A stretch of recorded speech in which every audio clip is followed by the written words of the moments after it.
Eat, drink, smoke. It is your cigar, bourbon, foodie extravaganza. I am Tony Katz. That is Fingers Malloy. You find everything at eatdrinksmokeshow.com. And I got to get this eggnog on a cube there, kitten.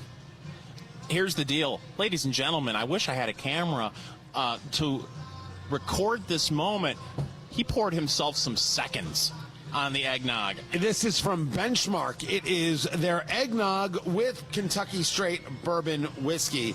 $7.50 a bottle, though we did see it online some places for like $12-13. That's where Fingers found it, at the $7.50. Holy cow. You want to talk about perfect for Thanksgiving, perfect for Christmas. Perfect. It's perfect. Yeah, perfect for New Year's, perfect for Arbor Day.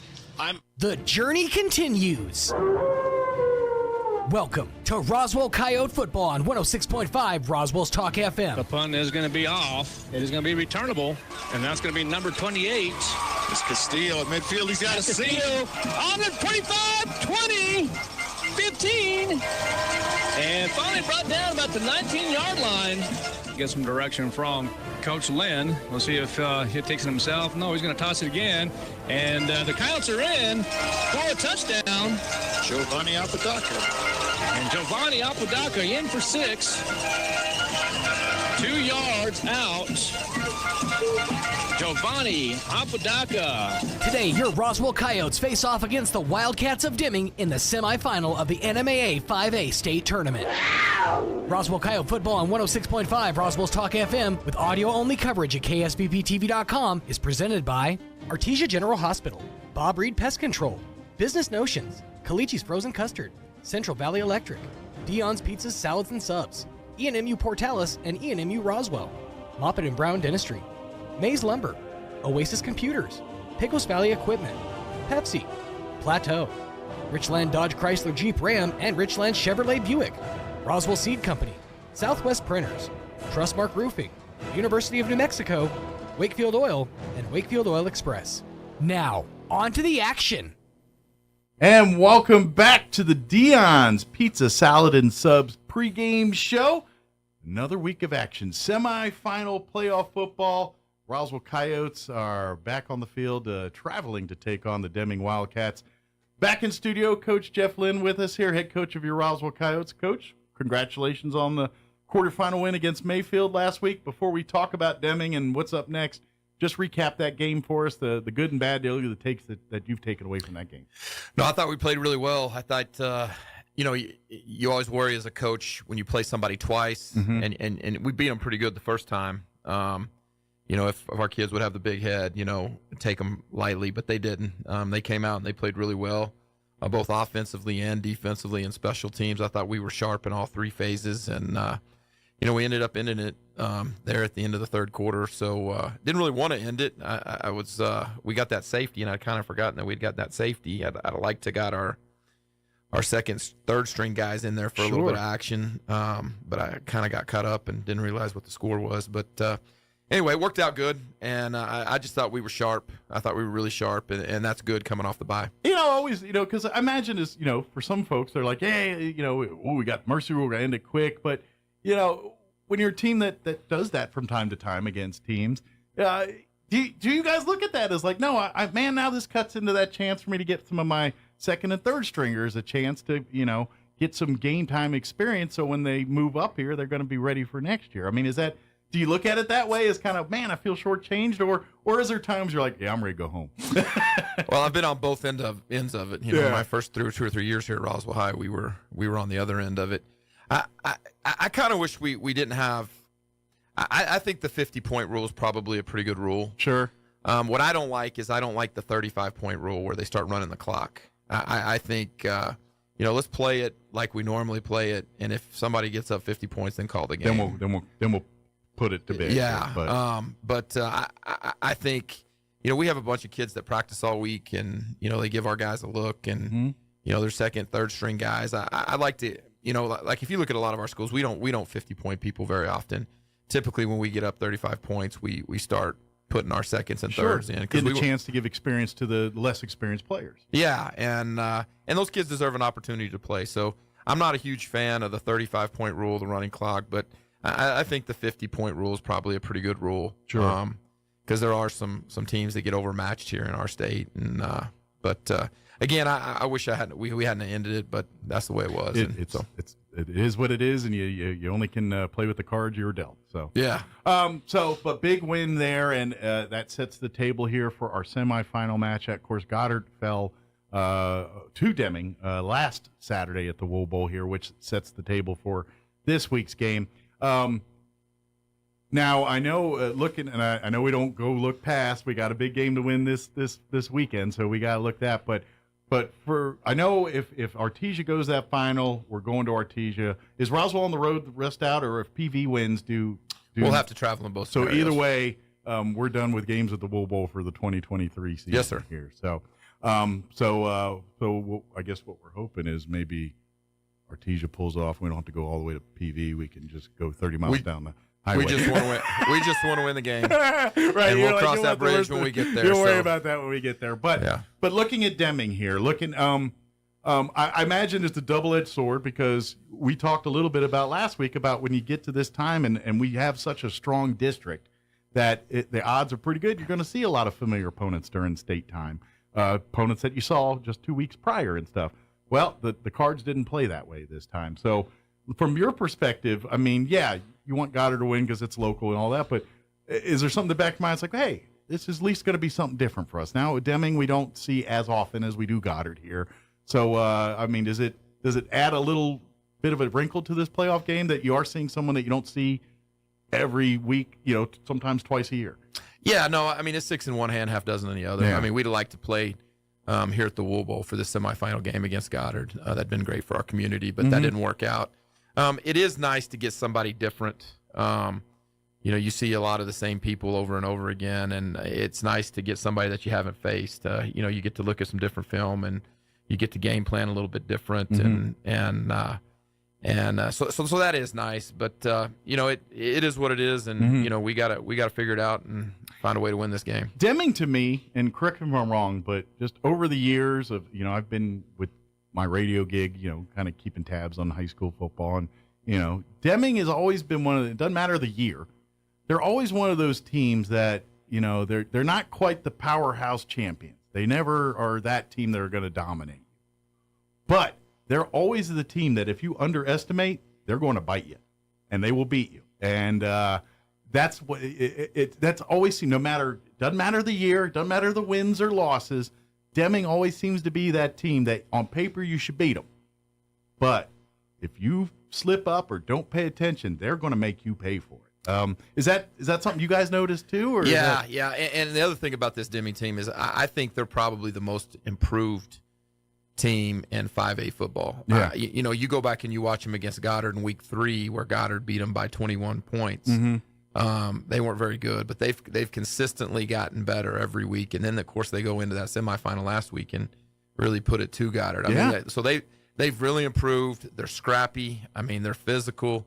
Like, they kind of remind us of us a little bit. I mean, they fly around the football and they'll hit you, and they're going to run the ball first and play good defense and solid in special teams. So you're exactly right. I mean, they're a good football team that's gotten better every week. And if we don't if we don't show up with our A game, I mean, it could be a long afternoon. Yeah, I've just over the years of experience of watching this team, and I've seen it years, and it doesn't matter if it's Artesia or Goddard or Roswell. If you overestimate this team, they will hand you a loss at the end. Yeah. They will do it. So, is that the biggest challenge for the Coyotes this week? Is, hey, focus on your X's and O's and make sure you execute everything, because you look at the Coyotes, and if they do everything sound fundamentally, there's not a team in the state that can beat them, I think. Saturday, I feel like if Roswell loses on Saturday, it's because they lost themselves. Is that kind of the mindset for the week? Yeah, and I think that's exactly right. We talk about playing to a standard. We want to play to a championship standard, regardless of who we're playing. And I think the kids really embraced that last week against Mayfield, and I think we'll do it again. The other thing that's a challenge is, we're having to go over there, and it's a 1:00 game, so we're having to spend the night in Las Cruces. We're having to put a bunch of teenage boys in a hotel. You're out of your comfort zone. Out of our comfort zone. Some of these kids may not have even stayed in a hotel, and so, I talked to the team on Tuesday. I think between 10:30 Friday night and 8 o'clock Saturday morning are super important for us. How we handle that 10-hour window there. Do we go to bed? Do we put our phones up? Do we turn the TV off? Sure. Do we do those things that help us get ready to play a good ball game? And if we do, and we handle the trip the way that we need to handle the trip, then then go out and execute the way we're supposed to execute, I think we'll be all right. Yeah. But there's a lot that can go wrong, and there's a lot that we have to handle. So it's a lot. And so is that a big variable for road trips? Is routine, like you generally speaking, the closer you stick to a regimen or a routine for the team, usually the easier the team handles the that game later that night or that day or whatever? Yeah, I mean, routine's huge. Yeah. I mean, I've been at Roswell High now for 12 years, and we've only had one other trip where we had to spend the night in a hotel. Mm-hmm. And just you got to get on the bus. You're going and practicing in Las Cruces. You're eating together. And then you got a team meeting, and then you got curfew, and then you got to wake up and eat breakfast and get on the bus. Mm-hmm. I mean, it's just a lot. And but at the same time too, that's also part of the bonding and gelling of a team. Yeah. I mean, sure, there's a lot of bonding when the man next to you in the trench is there, but there's so much of that when it's the guys goofing off in the hotel room at the just doing what guys do. Yeah. That's part of the camaraderie. That's what I'm worried about, Mike. Doing what guys do. Yeah. So. Yeah, that's where you coaches have to be on your toes. Yeah. I was in those hotel rooms when I was 18. I think all of us were. Yeah. We know what goes on there. You can't fool us, kids. We've been there, done it. Yeah, but hopefully we've got 34 seniors. And absolutely. We got a mature group. Sure, and they will take care of the younger ones, and they've been here, done that, got this T-shirt, and they're going to guide and navigate. Which I imagine for you and your coaching staff, that's what you want. You as coaches, you look back and see we did our job. Look, the leadership of the team's doing what the leadership's supposed to do. Yeah, and the other thing is, we had a really good team last year, and we had PV here at the Wool Bowl, and we had beaten PV by 4 touchdowns earlier in the year, and then we come out in that semifinal game and we stubbed our toe, and so we've been here before. Right. This group of seniors has been here. They know what that feels like, and so they're remembering that moment. Yeah, and we're kind of pointing to that and remembering that, and trying to allow that to kind of keep us focused. And I think of all the weeks that really comes to heart, I think this semifinal game is probably the closest challenge to that here, because the variables we're talking about on paper, Roswell Coyotes are a better team than the Deming Wildcats, but they don't play the games on paper, and Deming always has an X factor. They have a way. They're a good team. They are well coached. They're well run, and they play on a field that's, we'll call it retro. Yeah, retro. There you go. And that is a true home field advantage for them. That's the only field I know of where the 50-yard line's about 8 feet higher than either end zone.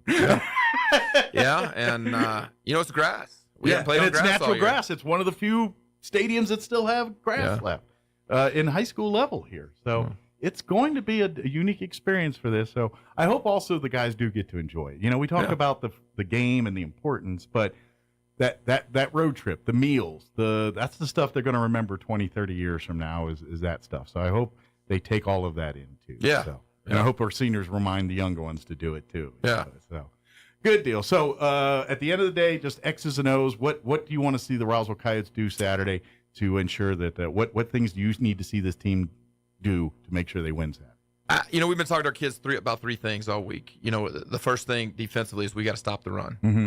Deming's a heavy run team. I mean, they're going to run the ball probably 80% of the time. Quarterback and running back are real good. So if we can stop the run defensively, I think that's going to be that's the X factor. That's the X factor. If you do that, then that allows you room for error in other areas. Yeah. And then on offense, we need to establish the run. They're an 8-man front, and so we've got to find a way to run the ball. That's our. So do you think this will be a more ground and pound style game you see on Saturday than maybe Coyote fans are accustomed to seeing? Yeah, I do. I think it's going to come down to which team can run the football. I really feel like that. And then I think you're talking about X factor. I think special teams are the X factor. I think we've got to do a great job of covering kicks, and then we've got. I think we're probably a little better than them in the return game. So I think if we can make a play on specials and we can stop the run and establish the run, I think we've got a chance to be successful. Good deal. Well, Coach, we're all excited, and if for those of us that can't be in the stands in Deming, we all sit back here in Roswell and we're rooting on and cheering you on. We don't have video coverage of this one, so if you're online, we will have audio here. Stick around, and then folks on the radio, well, you didn't have video anyway, so.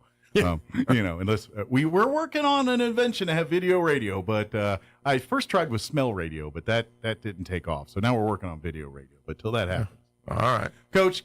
Good luck this weekend, and appreciate it, Mike. And hopefully we're having one more conversation next week as we talk about a championship game. Yep, go Coyotes! There you go. You're listening to the Dion's Pizza Salad and Subs pregame show. We'll be back after this.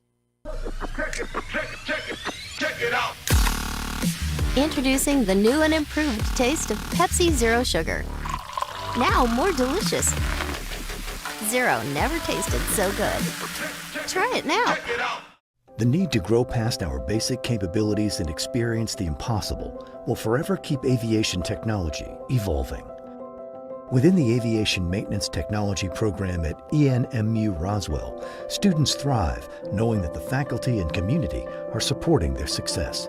ENMU Roswell is dedicated to empowering students through hands-on skills training in a nurturing environment. To learn more, contact us today.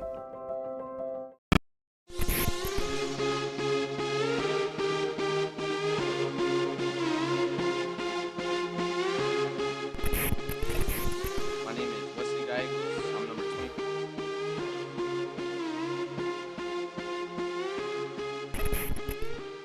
My name is Wesley Gallegos. I'm number 24. I'm a corner here at Roswell High. My parents are Paul and Holly Gallegos. I'm just involved in football. My favorite teacher is Miss Ingram. My favorite football team is the Niners, and my favorite thing about being a Coyote is that crowd. You know, you make a play, everybody goes crazy. My name's Jeremiah. I'm number 25. I'm a senior. I play cornerback, and my mom's Marisol Muriel, and my dad is Gonzalo Talamantes. I like spending time with my friends and family after school and stuff. My favorite teacher is Coach Lynn because he gave me the blueprint to be rich. And my favorite football team, Cowboys. And I love being a Coyote because we're not only a team, but we're a family, and we got each other's back step by step. My name is Vernon Molinar. My number is 32. I'm a senior. I play linebacker. My parents are Kayla and Santiago Molinar. I'm involved in track, and I love being a Coyote because of the environment. My name is Eli Lynn. I am number 33. I play defensive end. My parents are Jeff and Julie Lynn. I am also involved in baseball and Nationals Honor Society. My favorite teacher is all of them. My favorite football team is the Seahawks, and I love being a Coyote because I love the Coyote pride. My name is Sergio Jimenez, Jr. I'm a senior. I play defensive tackle. My parents are Cynthia and Sergio Jimenez. I'm also involved in track. My favorite teacher is Miss Munoz. My favorite NFL team are the New England Patriots, and the only reason why I like being a Coyote is pretty much just being part of the brotherhood and the establishment around it.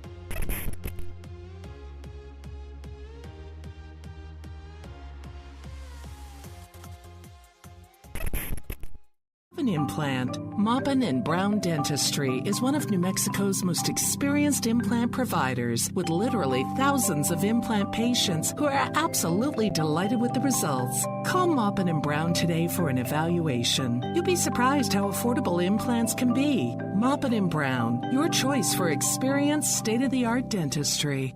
At Richland Motors, it's never been easier to sell or trade your current car, truck, or SUV for a newer model to hit the road in. Even if you don't purchase from Richland, they want to buy your vehicle for top dollar.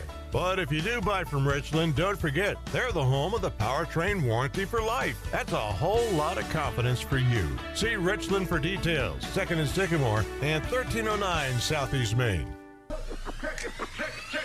Check it out. Introducing the new and improved taste of Pepsi. Check it out. Introducing the new and improved taste of Pepsi Zero Sugar. Now more delicious. Zero never tasted so good. Try it now. TV.com. We are audio only for the playoffs. Kelly McDonald here with you from beautiful Deming, New Mexico. And a perfect day for football. We got a 74-degree day here at game time. Partly cloudy skies, nice little breeze. Perfect football weather as the Roswell Coyotes look to remain undefeated here as they take on the Deming Wildcats in this semifinal matchup, with the winner of this game going on to the state championship game next weekend. All right, the Roswell Coyotes coming in at 11-0 after defeating Mayfield in the quarterfinals 42-7. Deming had to knock off Lynn in the first round 33-14, and then they dismantled Goddard 33-0 in the quarterfinals. And that leads us to Memorial Stadium here on the campus of Deming High School. Deming comes in the game with an overall record of 9-3, 3-0 in district, 4-2 at home, 5-1 on the road. Went undefeated in district, scored 307 points, gave up 150. Now the 307 points might be a little misleading, as 139 of those, almost half, came against just 3 teams, Del Norte, Chaparral, and Belen, not the playoff game Belen. Actually, that does include the playoff game with Belen. Only 168 points against all the other teams in the other 9 games for just 19 points a game. They did manage to score 4 times against Artesia earlier in the season, so they're a very capable team, very strong team, well coached. But they're going to have their hands full today against a Roswell team that has allowed only 11 touchdowns in 11 games this season. 2 of those are defensive touchdowns. 2 were definitely garbage time touchdowns against backups, essentially the JV. This is the best defense in the state, arguably. Not a very good argument against it, in my opinion. No one has scored twice on this Coyote defense except Lovington in week 1 and Mayfield, which scored twice, but they scored in the last 30 seconds of the game against essentially the JV defense. So it's going to be a tough task for the Deming Wildcats today. I'm predicting a score of Roswell 42 and Deming 7 here, with Roswell advancing to the championship. We had the toss, and Deming won the toss. They elected to defer to the second half, so the Coyotes' offense will be on the field first, barring a turnover or an onside kick. Going to go over the starters here now, as they're still doing some of the pregame festivities here. Teams aren't even on the field yet, so we are getting technically a little bit of a, well, we might still start on time. I don't want to say it till it happens. Let's go over starters for the Coyotes defense. I'm going to start with the cornerback position, number 24, Wes Gallegos. He's a 5'6", 160-pound senior. The other corner is going to be Jerm Moriel. He is a 5'8", 160-pound senior as well, got a little bit taller than Wes. Along that defensive line, you have senior number 33, Eli Lynn. He's going to play defensive end, plays all over the field, actually. He's 5'11", 210. He's a senior. Lining up next to him will be Noah Lynn, his younger brother. I'm not going to say little because he is 6'2", 245, and he's going to play defensive tackle. The other tackle is going to be Mason Greathouse, the 6'2", 200-pound junior. He wears number 66, and the other D end is going to be number 40, Aiden Rutley. Rutley, the 6'4", 210-pound junior. Linebackers today are going to be a couple of seniors and a junior. First senior at the Sam linebacker is going to be Vernon Molinar, number 32. He's 5'8", 175 pounds. The other senior in the middle is Damian Cazada. He wears number 3, 5'10", 190-pound senior. And then Keegan Nichols, the junior, 5'11", 185. He is going to play all over the field, but he is listed as the will linebacker. He's a junior. The 2 safeties, starting safeties in the game, is going to be senior Connor Nichols at 5'10", 170. He wears number 14. And then Zy Carrasco will be the other safety. He is a junior. I have him listed as a senior here. He is most definitely a junior. Standing 6 foot and weighing 170. Those 2 might be estimations on the low side. All right, special teams. The long snapper is going to be Connor Nichols. The holder is LJ Macias. The kicker is Peyton Kennard, and the punter will be Zy Carrasco. Okay, we're going to move to the offense at wide receiver, number 41, a senior, L.J. Macias. He is 5'10", 175 pounds, and again, he will also be the holder on kicks. We'll do the line next. Left tackle is number 51, Javier Garcia. He's a senior, 5'10", 200. Left guard is going to be Jesus Gutierrez, number 72. He's 5'10", 200 pounds. He's a senior. The center will be Rico Lujan, 5'9", 220, senior. The right guard will be number 52, Dylan King. He's 5'10", 225. He's a senior. Adrian Barraza will be the right tackle, standing 6'2", 225. He wears number 70. The tight end will be number 12, Malachi Mitchell, standing 5'10", 175 pounds. He's a senior. Slot back will be Josh Estrada, number 13. He's 5'7", 175 pounds, senior. The fullback will be Peyton Kennard, number 9. 5'10", 200 pounds, also do the kicking. Running back will be Bryce Sanchez, number 22. He's 5'10", 210 pounds, senior. The train, we call him. And Bryce having an outstanding year. And the quarterback, of course, is number 8, Manny Fuentes, the senior, 5'9", and 160 pounds. And we'll be calling his name early and often in this one. I would say both Sanchez and Fuentes are potential Player of the Year candidates for the Coyotes. All right, national anthem going on here by the Deming Band and color guard.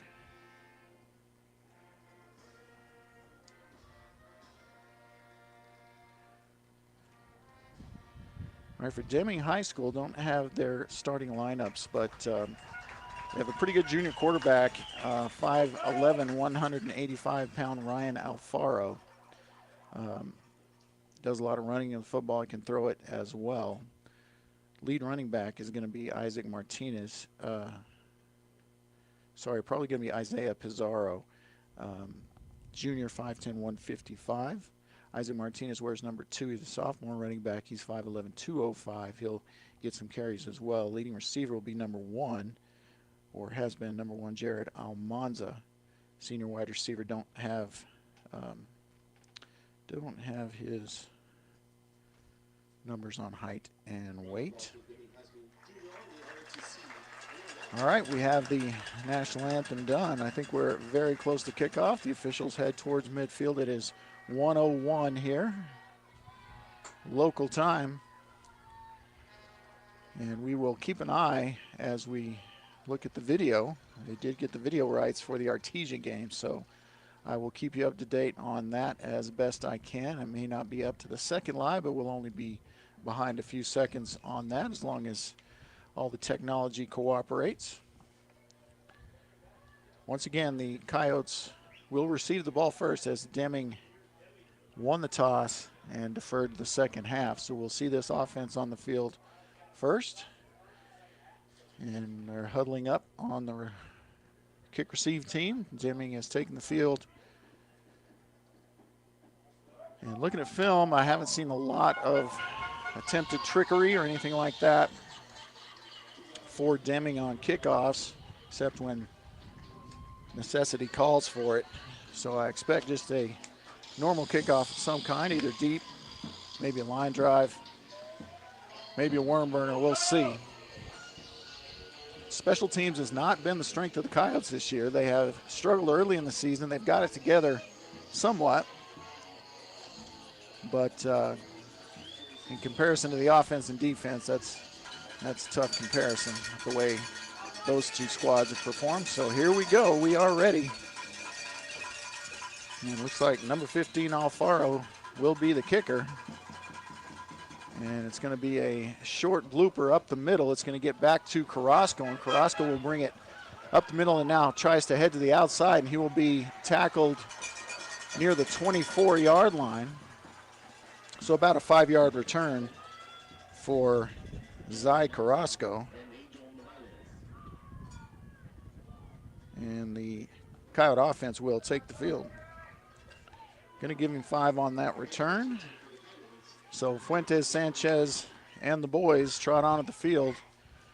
And we'll see what Coach Lynn has in store for this first possession. try to stand up. It's going to be hard to keep stats standing up, but I'm going to try to stand up, get a little better view for you.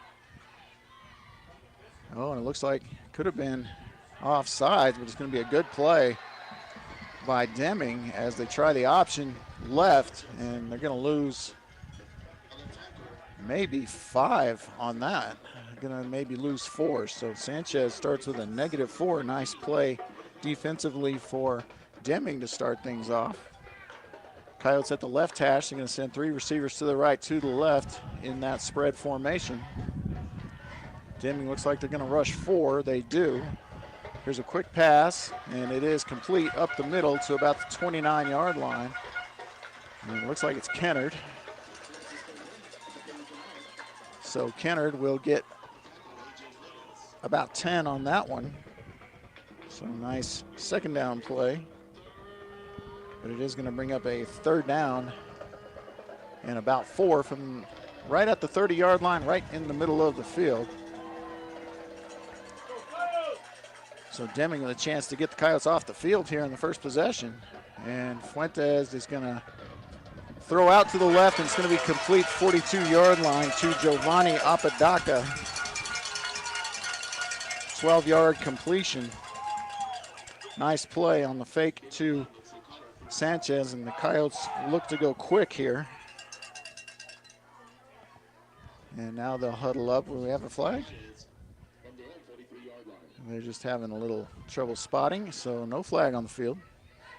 We are not up high at all. We're very close to field level here, so it's a little bit different. It's going to be sometimes easier to identify players, sometimes more difficult. Here's Sanchez up the middle, and not much there. They're going to give him about 3. It's going to get him up to -1 yard on the day. Bring up a 2nd and about 7, 40. Checked out the 45-yard line, left hash. Coyotes going to go with a pistol left. 2 receivers left, now 1 in motion. They're going to hand off. Actually, it's that little forward pass to Estrada. Estrada makes the corner, and see where they spot him. He's going to be close to the first down. Looks like he's going to have it. So 8 yards on the little quick forward pass to Estrada.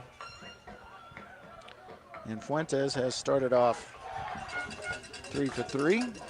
Coyotes across midfield to the Deming 47. They'll go pistol right this time. 1 receiver left with the tight end, 2 receivers to the right. Fuentes fakes the pitch this way, and now he's going to throw down the field, overthrows Kennard just a tad, and that will be an incompletion and bring up 2nd and 10.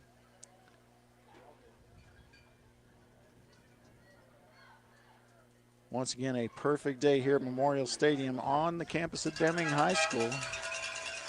And let's see. Coyotes are cheering. They're saying it's 1st down again. Sorry, 2nd and 10. All right. So 2nd and 10, ball is at the 47 of Deming.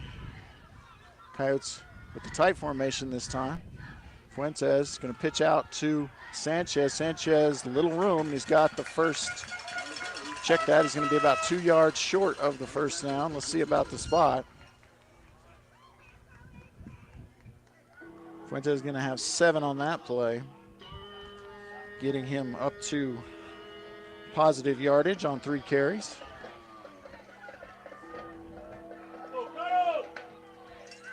All right, 3rd and short, definitely 2-down territory here, barring a big loss. They're going to go tight again, same formation as last time. Fuentes barks a little, tries to get Deming to jump. And now gets the play from Coach Lynn. Here's a snap. You're just going to hand it to Bryce up the middle. He's got the 1st down and more. He's loose and still breaking tackles. He's still on his feet all the way inside the 10, inside the 5, and Bryce all the way down to the 2-yard line. Bryce Sanchez with a 38-yard run right up the middle in what looked like a short yardage situation, but Bryce Sanchez just refusing to go down, taking tacklers with him. Coyotes go quick to the line here. And they're going to go snake eyes. Manny's just going to try to dive for it. No indication so far. Looks like he might be a tad short. And a penalty flag on the field, so we'll see what that's all about. That play may not happen. Manny got near the goal line, but not across on the old snake eyes play. And now we wait for the signal. It looks like it might be on Deming if there is a penalty. Looks like they might be picking it up.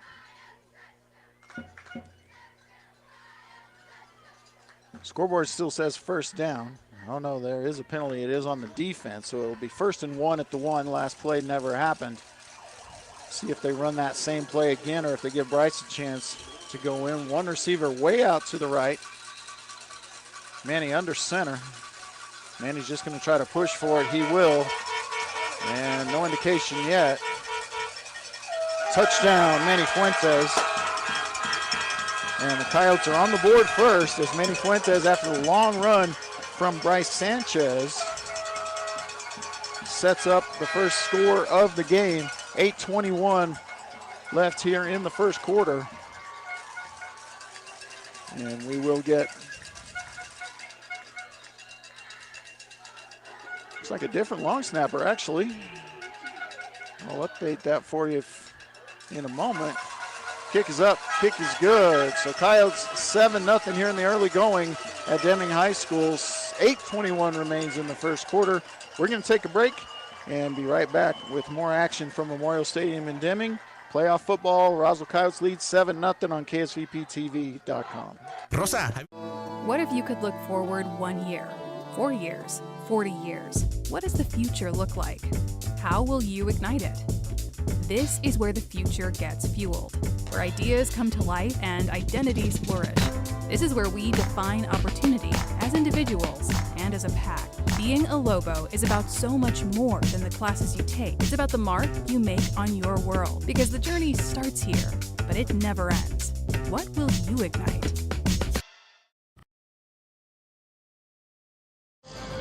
All right, welcome back to Memorial Stadium in Deming, New Mexico. Kelly McDonald here with you for playoff championship football here, where the Coyotes have taken a 7-0 lead on the 1-yard score from Manny Fuentes, set up by the 38-yard run by Bryce Sanchez. And Coyotes get the opening kickoff, march right down the field, and score on Deming. And now this defense will get a chance after the kickoff to show why they are, if not the best, certainly in the top 2 or 3 defenses in the state, regardless of class. That kickoff appears to be going out of bounds, and it does. So goes out of bounds about the 2, so couldn't get the angle quite right. Pretty decent breeze going from the west side to the east side here at the stadium, so maybe didn't take that into account. Nonetheless, the Deming Wildcats, they will have their first offensive possession and start in pretty decent shape at the 35. Coyotes need to back up because I'm not sure what they're thinking. They were lined up at the 25. Ball will come out to the 35 and first down. So we'll see what Alfaro can do here. Deming is a run-first team to be sure, similar to Goddard. So we'll see. They do send receivers out both ways. 2 tight ends and 1 back in the game. Alfaro takes the snap, fakes the handoff, and he's chased out of there, and it's going to be an incompletion. And diving to try to make the pick is number 14, Connor Nichols, but no good on the pass.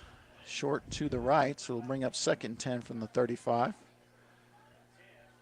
And the starters, just as I announced them, are all out there in the game. Not concerned about hardly any injuries at all for this Coyote team, knock on wood.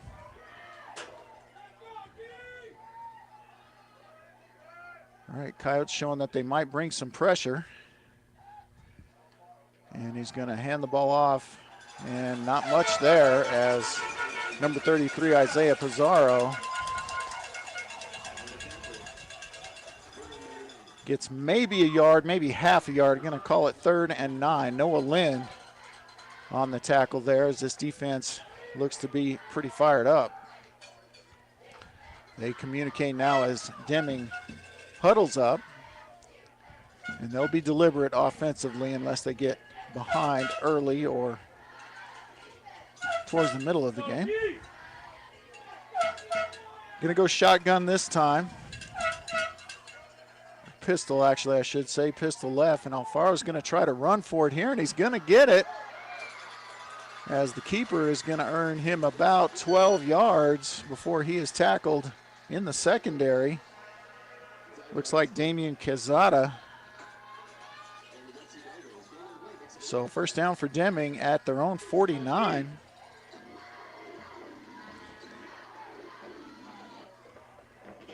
Greathouse and Connor Nichols come out as they do normal rotations here.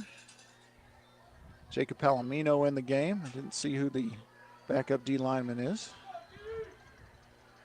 They go tight formation this time with receivers, one receiver each, way out wide. And Pizarro with a decent run on first down. And Damian Quezada on the tackle. His second already. It's going to be 2nd and 5, a long 5 for Deming. Ball is on the Coyote 46. It was Dom Silva in the game. So Greathouse back in there this time.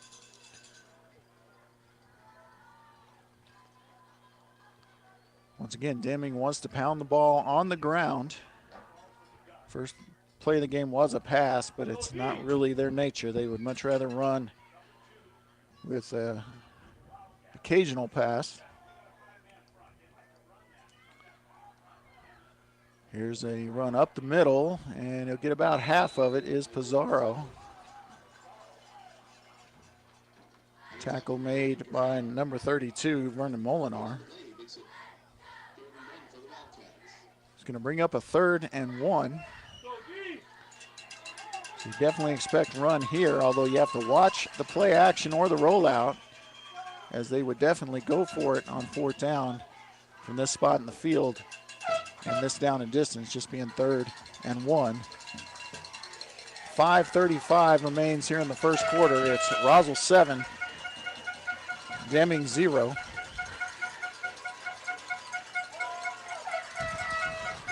Don't see a play clock here. Okay, they're going to roll it out. Alfaro's going to take it himself, and ball's out. Ball is stripped, and it's picked up by Jerm Moriel. And I did not see who got the strip, but I'm pretty sure it's Eli Lynn, judging from his reaction on the sideline and the congratulations he's getting there. So Eli Lynn with the forced fumble. Jerm Moriel scooped it up, and that is a turnover for the Coyotes. And they'll start off with pretty decent field position here at the 43, their own 43. So good job by Eli Lynn making something happen defensively. Looks like the Coyotes are lined up off sides. They're going to let it go. Oh, and the flea flicker. And he's got a wide open man. All he's got to do is catch it. He does. Touchdown, Coyotes. The trick play. And the 58-yard strike. Hadn't even turned the page on my stat sheet before I could write down a 58-yard touchdown on the flea flicker to Josh Estrada. He was so open. All he had to do was catch it and stroll into the end zone. He did exactly that. And the Coyotes take immediate advantage of the turnover. Here's the extra point attempt by Kennard. It's up, it's good, and the Coyotes take a 14-0 lead here with 5 minutes and 8 seconds remaining in the first quarter from Deming, New Mexico. Roswell High Football, KSVPTV.com. We'll be right back.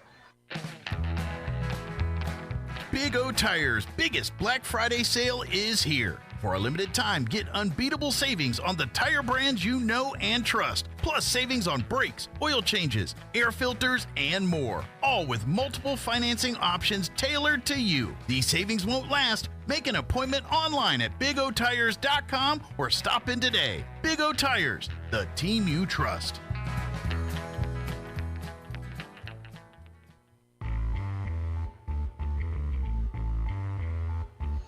All right, welcome back to Memorial Stadium here in Deming, New Mexico, where the Roswell Coyotes have jumped all over Deming, taking advantage of a turnover to go with a solid drive on their first possession. The Coyotes lead 14-0 against the home team, the Wildcats. Update from the Bulldog Bowl, it's Artesia 8, Piedra Vista 0.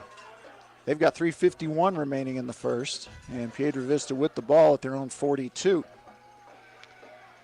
All right, here's the kickoff from Kennard. He keeps this one on the field, and it will be returned by Alfaro, the quarterback, and he's got a seam. He's taken down by Jacob Cedillo, but they'll have decent field position. We'll see where the spot is. It looks like it's going to be at about the 37-yard line. So Deming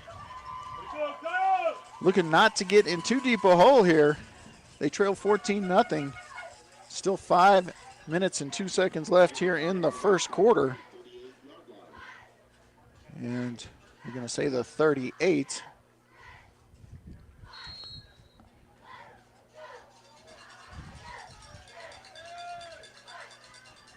Roswell defense back on the field. Looks like the starters for the most part out there. I don't see any rotation players in there. Alfaro in the pistol, going to hand the ball off to Pizarro in the middle, and nothing doing. Swallowed up by the Coyotes, led by number 40, Aiden Rutley. Going to give him maybe 2 on that. Dom Silva will check in. Greathouse will check out. Once again, regular rotation. Keeping the D-line fresh. Going to rotate occasionally with the safeties and the corners as well. Might see a little rotation at linebacker. Here they're just going to move Eli Lynn to the middle linebacker spot, and it looks like they're just going to rush 3. They do on the pass, so the Coyotes are ready for that, and absolutely lit up back there by Wes Gallegos after the completion. It's going to be close to a first down, though. They're going to give it to him on the spot. Boy, that's a little quick to do that. That ball looks short of the 38. They're going to give him the first down. So first completion of the game for Deming. Was a pretty good one, actually, despite the big hit by Gallegos. And now here's Alfaro running, and not hardly anywhere to go. Nicely done by Dominic Silva. And Jacob Cedillo is going to check in for Aiden Rutley.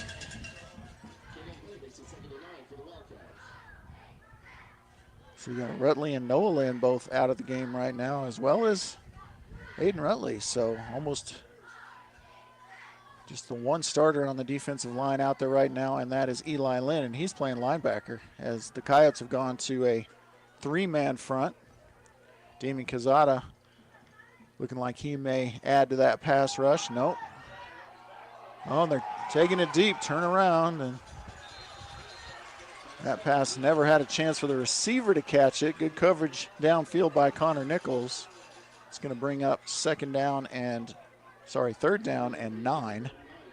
Ball's at the 49-yard line of Deming, right near midfield. 3:13 remains here in the first quarter, and Kyle's looking to get the ball back for the third time here in the first quarter. Really good crowd here. Made the long trip from Roswell to Deming. Good crowd on the other side as well, as you would expect for playoff football. Kyle Faithful chanting defense here. Empty backfield for Alfaro. He's going to roll to his right, and he's going to throw as he's hit hard, and it's going to be incomplete. Eli Lynn made him pay for that pass attempt, and it's going to bring up 3rd and 9. Ball at the 49-yard line of Deming. So you got to watch Deming here. They are going to mass substitute here, but Alfaro is the punter, the quarterback.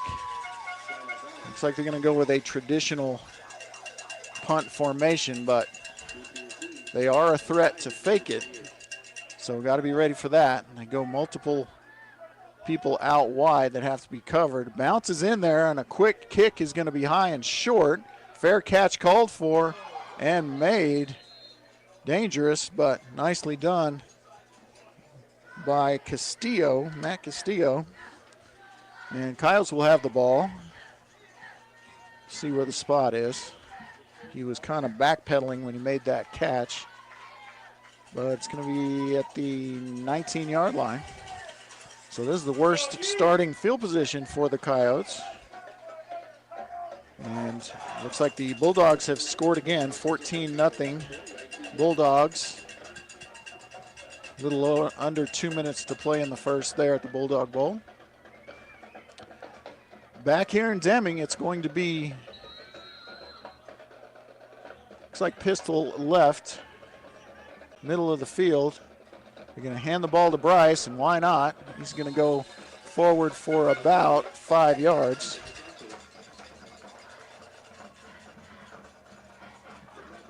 And Bryce, after a slow start, showing why he's one of the best running backs in the state. Coyotes want to go quick here. 2 minutes, 43 seconds left in the first quarter. And now Fuentes is going to throw out to a wide open Jacob Palomino at the 30. He makes one man miss, makes another man miss, and he's down the sideline. He's not going to be caught. That's going to be a touchdown, Coyotes. 76 yards to Jacob Palomino, no flags. 76-yard strike, and the Coyote confetti is flying into the press box here.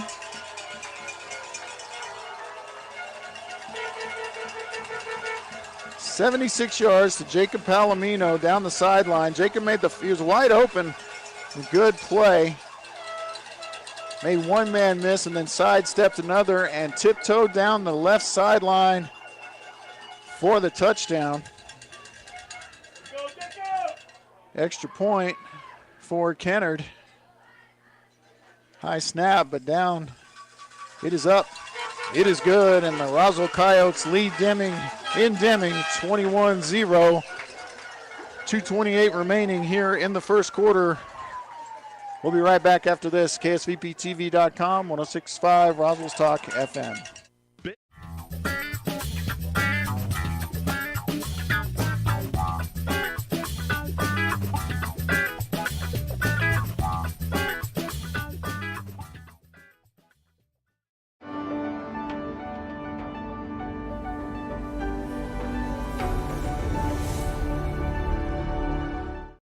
Your business look good. Servicing all of Southeast New Mexico. Call today, 625-2840.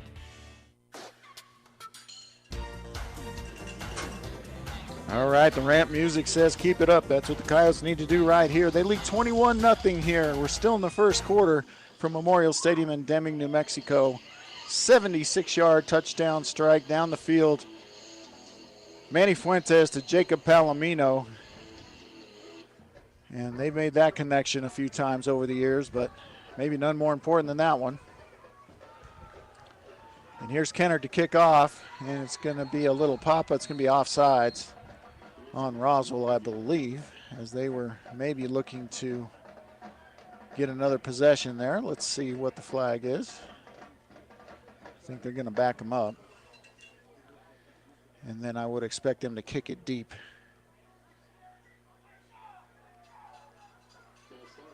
So a false start on the kickoff.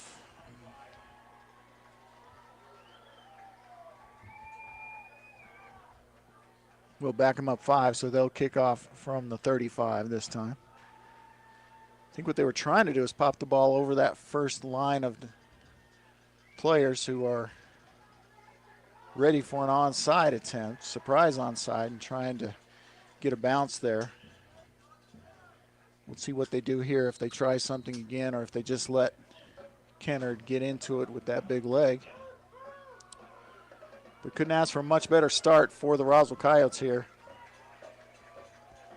offensively or defensively. They try it again, and that ball is just going to be bouncing around, and it is picked up by Alfaro, and he'll have nowhere to go as number 11, A.B. Toscano, in on the special teams tackle.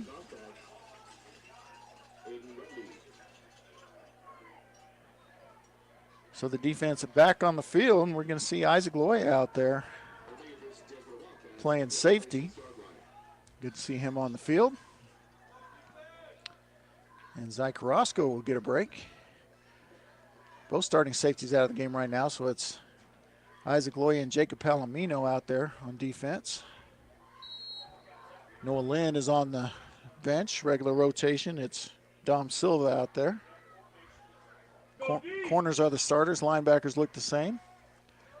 Alfaro from the pistol, right hash, and he's going to hand it off to Pizarro. Pizarro is going to get maybe a 1. Damian Quezada on the tackle, and Quezada's been active defensively from that middle linebacker position.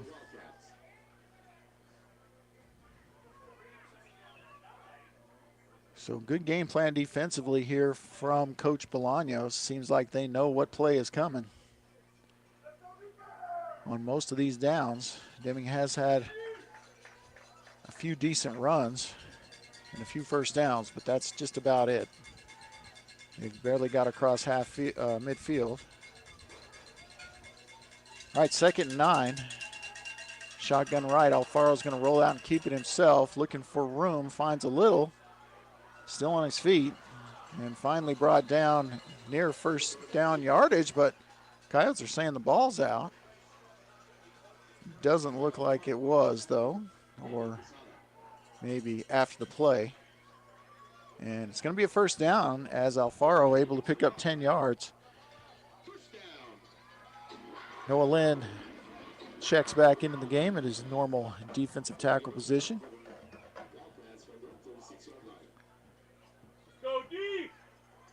Deming huddles up. Once again, still not in much of a hurry. Down 3 touchdowns. And we're not yet to the second quarter.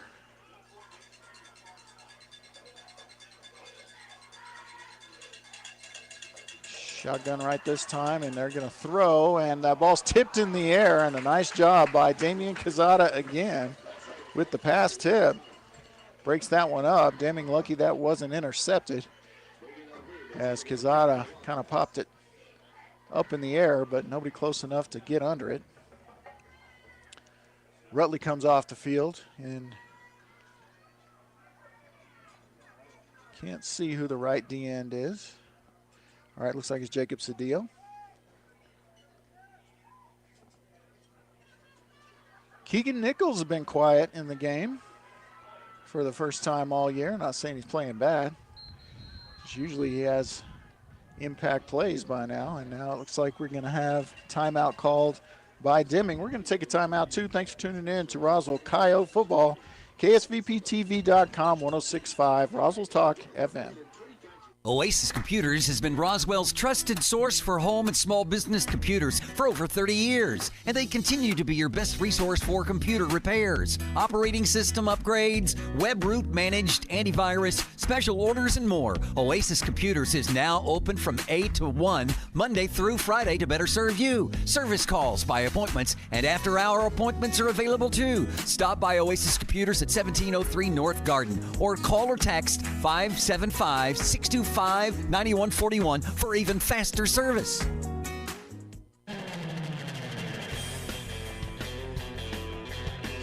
Okay, welcome back. Memorial Stadium, Deming, New Mexico. Roswell Coyotes lead Deming 21-0 here. We're just a few ticks under 1 minute remaining. We're still in the first quarter.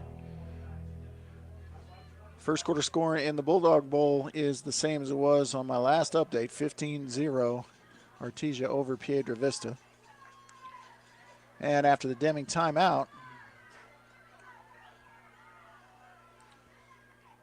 and facing a 2nd and 10, they're going to line up 2 receivers right and left, one back there with Alfaro. And they're going to look right and now roll out to the left, throw downfield, and pretty Pretty good coverage out there by Isaac Loya. Ball really not catchable, just a little bit overthrown. Looking for Jared Almanza, but again, good coverage by the backup safety, Isaac Loya. And it's going to bring up 3rd and 10. So we'll see. Oh, it's not going to bring up 3rd and 10. Holding against the Wildcats, so it's going to bring up 2nd and 20 as they will back them up. So that play never happened. But they're going to leave, I'm not sure you call it a nickel defense, but the extra defensive backs in the game.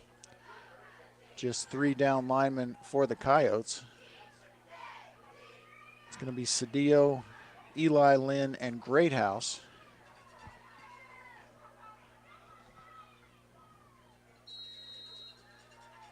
Spread formation for Deming. They do have one in the backfield.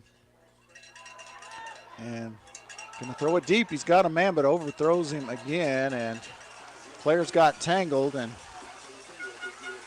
home crowd wasn't happy with it, but they did just kind of get their feet tangled, and the ball was overthrown anyway. So it's going to bring up 3rd and 20. Pretty good coverage there. Connor Nichols. Good officiating. When you see players go down like that, oftentimes a knee-jerk reaction is to pull out the hanky, but they did just get tangled up. So no harm, no foul. And 3rd and 20 for Deming at their own 26. 47 seconds left here in the first quarter, and Eli Lynn in the backfield quickly, and that screen pass never developed. Players are scrambling for the ball, but it's incomplete. I don't know why they're not blowing it dead. The officials were indicating incomplete, but I didn't hear whistles. So it's going to bring up 4th and 20. So the punt team will come out. Of course, it's Alfaro. Alfaro does everything for this Deming team. He's the quarterback. He's the punter. He's the number 2, stats-wise, leading rusher, obviously the leading passer.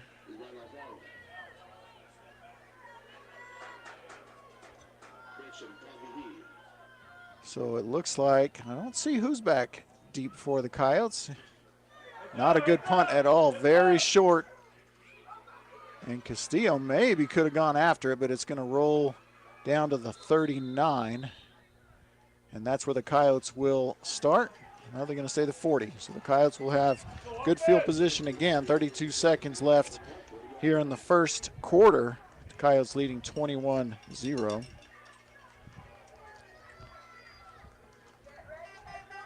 Offense heading back on the field.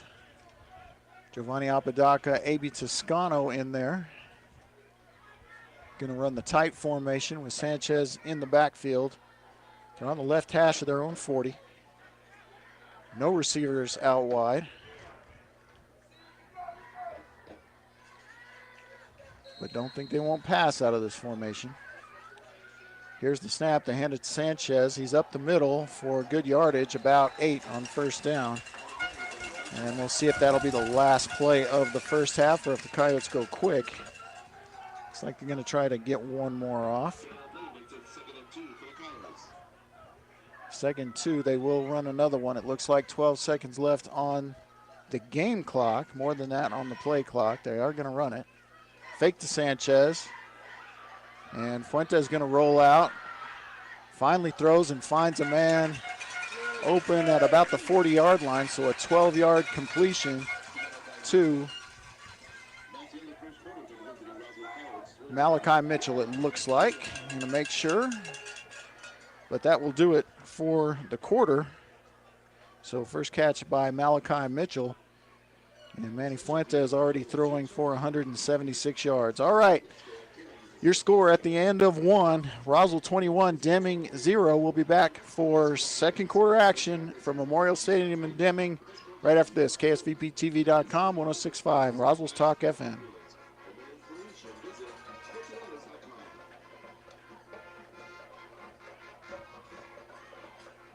Rosa, have you decided where you're going to college yet? There's so many choices. I'm still not sure. Well, I've decided to attend the University of New Mexico. It's the only Research One university in the state. It's the flagship, and their academic programs are among the best in the nation. The University of New Mexico? Can I still apply? Of course. UNM is New Mexico's best university, and residents of New Mexico get preference in admission. Apply now, and we'll attend UNM together. The University of New Mexico, New Mexico's University of Opportunity. Apply today at unm.edu.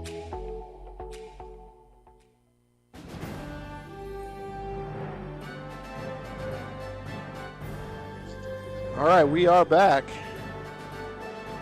Great first quarter, great start to this game for the Roswell Coyotes.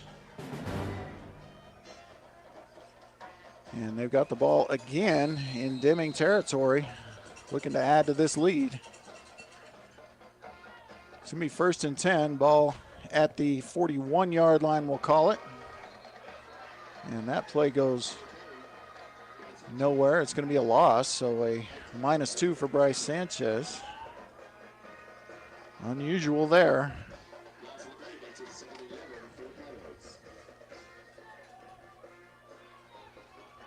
Going to bring up 2nd and 12 from the 43. Going to go 2 receivers to the right, 1 receiver to the left.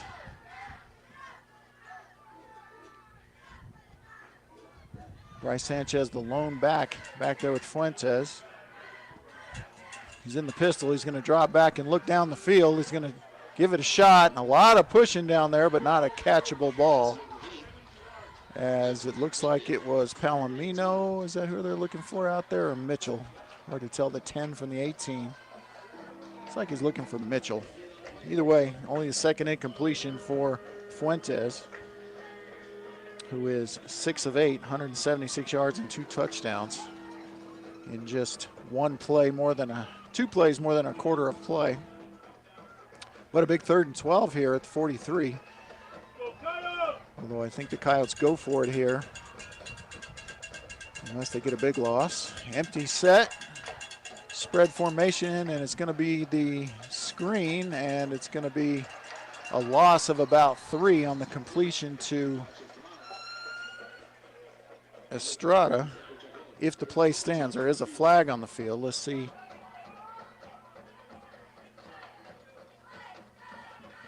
And it's going to be holding on Roswell, so see if they want 4th and 12 from here, or if they want 3rd and 22. It's a tough call. I'm not sure what I would do here. It looks like they're going to decline and bring up the 4th and 12. So now a decision time for Coach Lynn. Do you go for it on a tough down and distance in Deming territory? So the play will stand, so it is going to be a completion of -3 yards to Josh Estrada.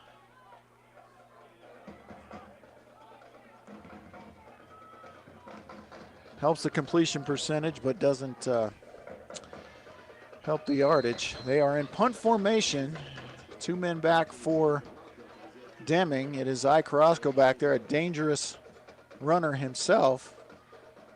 Wouldn't be surprised to see him take off here. And has played some quarterback, but he's going to get off a terrible punt with a okay bounce. It's going to roll dead at about the 23. And it's going to net just about 20 yards. So a 20-yard punt. Obviously, Zy trying to keep that one out of the end zone, but a little too conservative with that, or maybe just came off his foot wrong. He's not happy with himself. So the Roswell offense has been stopped for the first time today. And Deming with their, I believe, their worst field position to start off offensively. Alfaro with Pizarro in the backfield to his left, 1 receiver to the right and the left. They're going to go Pizarro. He's going to run off tackle and try to bounce it out, but Noah Lynn is waiting for him. And Noah Lynn will stop him for no gain. We'll see where the placement is. They're going to say 2nd and 10. I'm going to give Noah credit for a tackle for loss there. As this defense is just as advertised, forcing fumbles, stopping the offense, forcing punts. And once again, Deming in no hurry. I know we're just barely into the 2nd quarter, but already down 3 touchdowns. They send Almanza out, guarded by Gallegos to the near side. And timeout Deming. It'll be their 2nd timeout. We'll take a quick break too. Thanks for tuning in to Roswell Coyote football. They lead at 21-0 with 9:50 left in the 2nd quarter. KSVPTV.com, 106.5, Roswell's Talk FM. Big O Tire's biggest Black Friday sale is here. For a limited time, get unbeatable savings on the tire brands you know and trust, plus savings on brakes, oil changes, air filters, and more. All with multiple financing options tailored to you. These savings won't last. Make an appointment online at bigotires.com or stop in today. Big O Tires, the team you trust.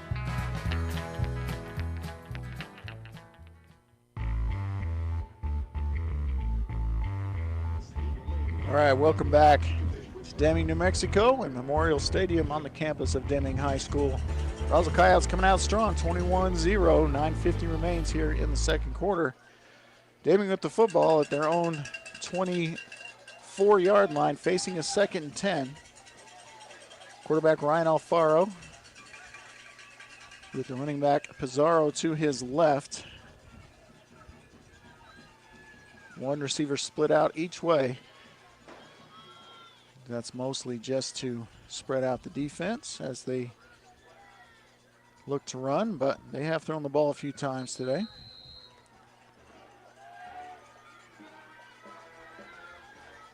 All right, look for the corner blitz. They do, and they're going to toss it right up the middle. That was hard to follow, and the helmet comes off. Looks like Pizarro wound up with the football, a gain of maybe 2. Tackled in the middle by Mason Greathouse. It's going to bring up 3rd and long, 3rd and about 8. They had West Gallegos blitzing on the play, but they got the ball up the middle before he could be effective in that.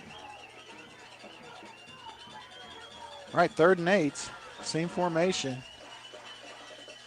Here's Alfaro, takes the snap, he's going to drop back and look. He's going down the field, down the middle, and into traffic. Lots of Coyotes there.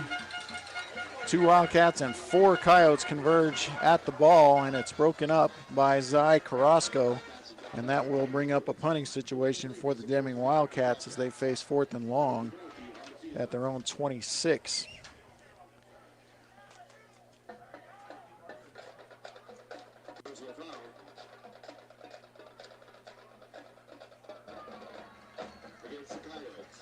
So a personal foul against the Coyotes. I did not see what it was, but it's going to give Deming the 1st down via the penalty. I am completely clueless as to what that personal foul was.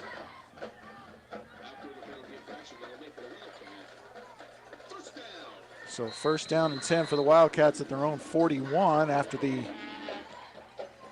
unsportsmanlike penalty.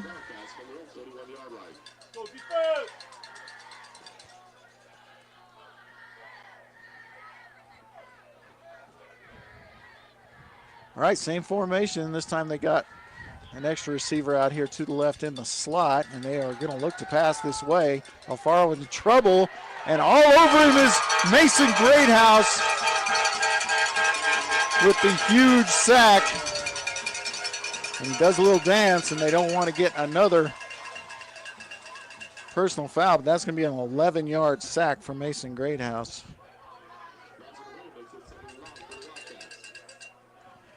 And that is going to make this 1st down extremely tough for this Wildcat offense.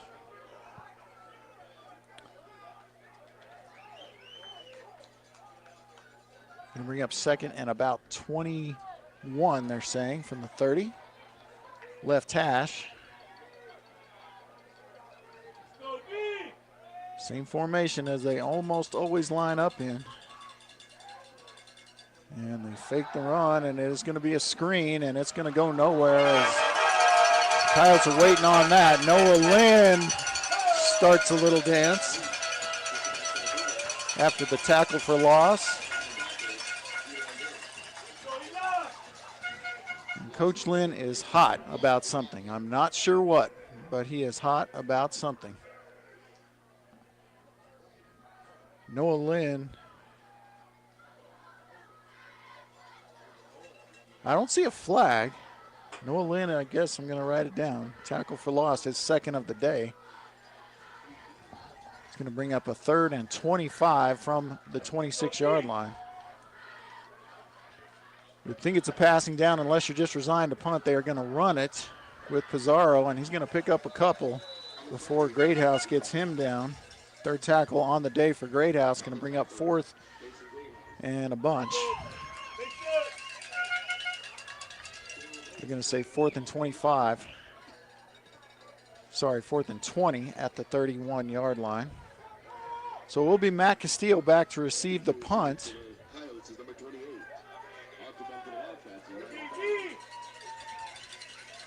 And they come after the punter. He has to get rid of it quickly. Takes a bounce, and Castillo thought about maybe trying to get it on the bounce, but it's going to be downed right there by Anthony Alarcon. And the Coyotes will start from their own 37-yard line. So good job defensively.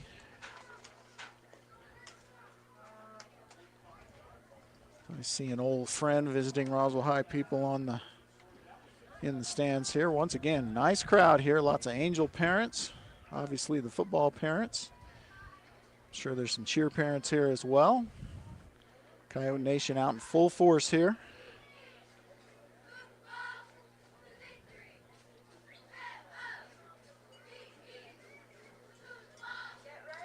All right, we are ready to go with the Coyote offense. 6:17 remains here in the second quarter. Coyotes up 21-0.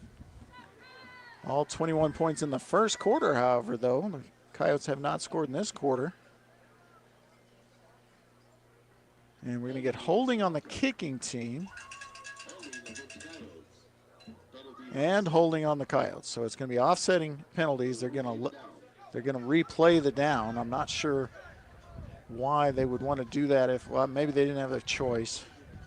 So the kick return team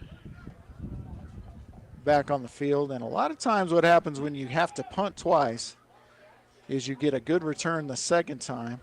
And Coach Lynn wants Castillo to move up and move this way as all the punts have gone that direction.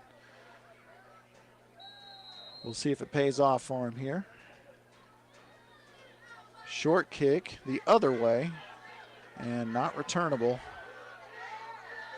And it's going to be down at the 35. So Deming got 2 yards out of all that. Not that they had the choice. I don't think they did. So now the Coyote offense will take over at their own 35.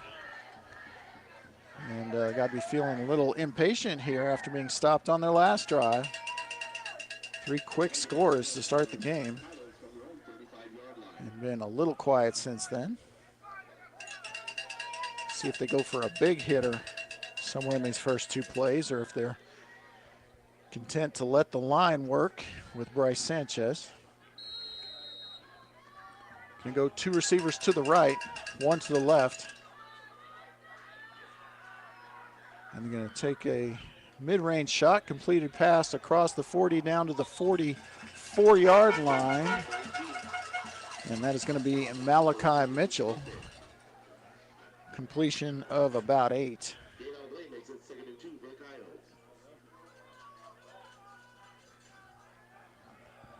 All right, 2nd and 2. This would be a time to take a shot down the field perhaps. And they're going to hand it to Bryce. Just let him get the first down and a tiny bit more. He's going to get about 5 on the carry for the Coyote first down. Another Coyote first down.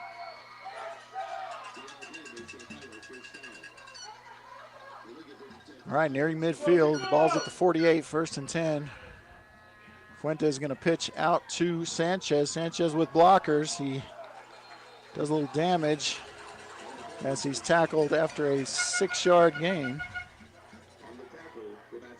So Bryce with a typical first half of work here, 9 carries, 66 yards. Averaging about 7 yards a carry after that big run. He's got the ball again, and he's through the first level and carrying tacklers again. And that is going to be an 11-yard carry for Bryce, his 10th carry. Averaging 7.7 here in the first half. Coyotes on the move again.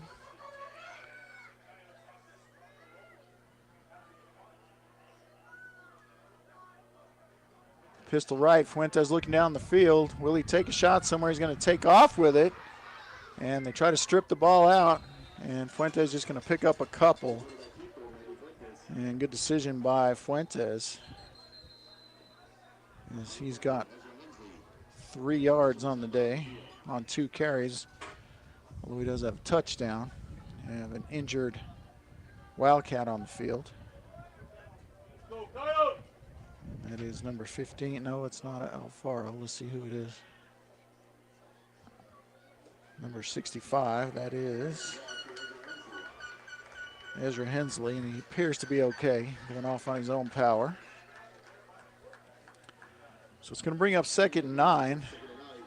Injury timeout gives Coach Lynn a chance to huddle up with his entire offense and see what they have dialed up here, 2nd and 9. I like the decision making from Fuentes there. Nobody open, doesn't try to force it, even though it's first down, and had a decent amount of time to look around, go through the progression.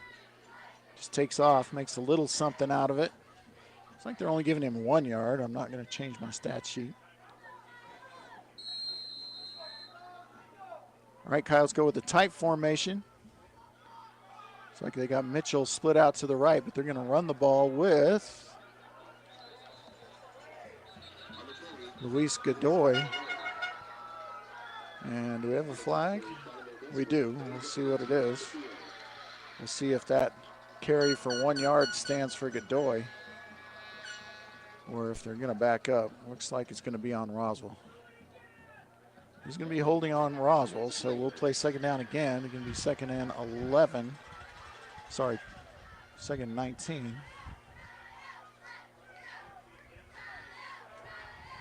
So a few penalties, accepted penalties, I should say, on Roswell today. Nothing major. I don't like to see any, of course, but it hasn't been a huge problem thus far. 4 minutes and 25 seconds remains here in the second quarter, with the Coyotes leading 21-0. And they're going to just do that little front pitch to Estrada, and he will find no room. In fact, he will lose a yard. 2nd consecutive catch for minus yards.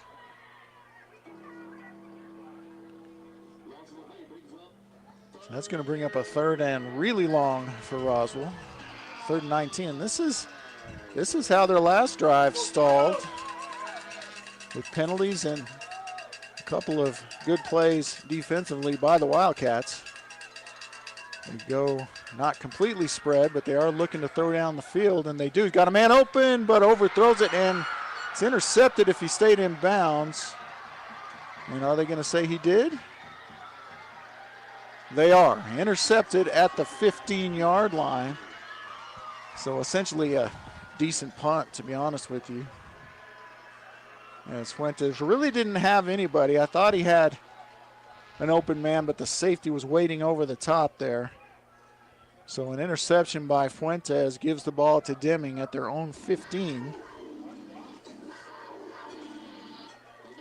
Again, nothing really lost there. They're probably going to punt that if it's if it's incomplete. And if you could pin him at the 15, you'd probably live with that. So that's a pretty benign interception. And we'll see if the defense can make a play here. They're going to hand the ball off to Pizarro, nothing doing. Gang tackled. Didn't give credit to Eli Lynn. Greathouse there as well as Kazada. It will be a tackle for a loss. Again, I'm crediting Lynn. There were 4 Coyotes there. And Deming huddles up on 2nd 13 from their own 12. Scoreboard says 2nd 12 from their own 13. Just under 3 minutes left here before halftime. Coyotes lead by 3 touchdowns, and this will be a pass by Alfaro. And once again, overthrown. This has been where Alfaro misses. If you watch on tape or watched him live last week, actually, when he misses, he tends to miss long. So the incompletion is going to bring up 3rd and long. Stops the clock. 3rd and 12 for Deming. Coyotes bring in extra defensive backs. Got Quintero and Loya in the game. You got Jacob Palomino in the game, all additional defensive backs. Looks like it'll be Greathouse, Eli Lynn, and Jacob Cedillo, the 3 down linemen, with Nichols playing in the middle. And here's a throw. And we get a flag coming in. Boy, I didn't see anything. It was a completion close to 1st down yardage. It's like it's going to be a little short, but we'll see about the penalty. And it's going to be on Roswell.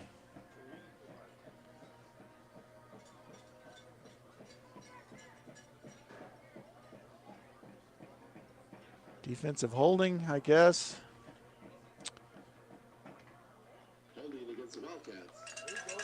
Okay. Offsetting holding penalties. So yeah, holding. So they will replay that down. So holding on both teams. So no accepted penalties there. Deming with another chance at 3rd and 12. So that call really favors Deming because it's going to be a punting situation. Might have been a punting situation even if the play had gone off. So here's 3rd and 12. Alfaro back. Here comes the rush. He's going to throw too high to a well-covered receiver. Quintero, good job on the man coverage there. And that will bring up 4th and 12. And the Coyotes with a chance to get the ball back with 2:40 remaining here before halftime. Castillo will set up to receive this punt around the 40. He's moving back. We'll see if Coach Lynn moves him up. He's moved him up the last 2 or 3 times. And now he's back to the 45. All right, here's the kick. Worst of the day. It bounces at the 32. Coyotes won't touch it, and it will be downed at the 35-yard line. So the Coyotes in great shape here to maybe get the first score of the second quarter after scoring 3 touchdowns in the first quarter. And we'll see what Coach Lynn and his offensive unit can do here on a short field. We'll have 1st and 10 at the right hash from the 35-yard line. And I didn't look at my phone enough, so I have to reset here. And it's still 15-0 Artesia, although they are threatening to score here as well late in the second quarter, but they have thrown an interception in the end zone. So here's a pass to Giovanni Apodaca, who does a spin move and then tries to run over somebody, but he will be tackled short of 1st down yardage. Gain of 8 for Apodaca. His second catch of the day.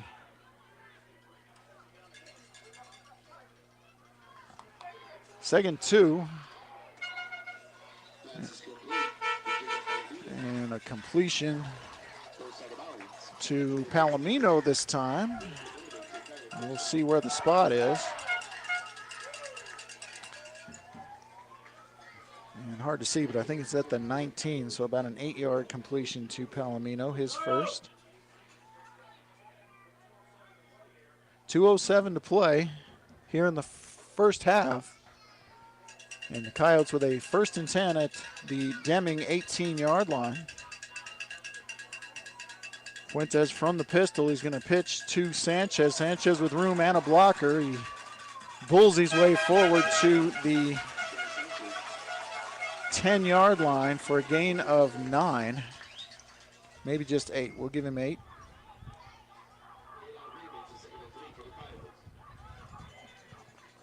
Second and 3, ball is on the 11. Fuentes going quick. Fakes the run, and now he's going to throw to the sidelines, complete to Peyton Kennard at the 5. So a 6-yard completion to Kennard.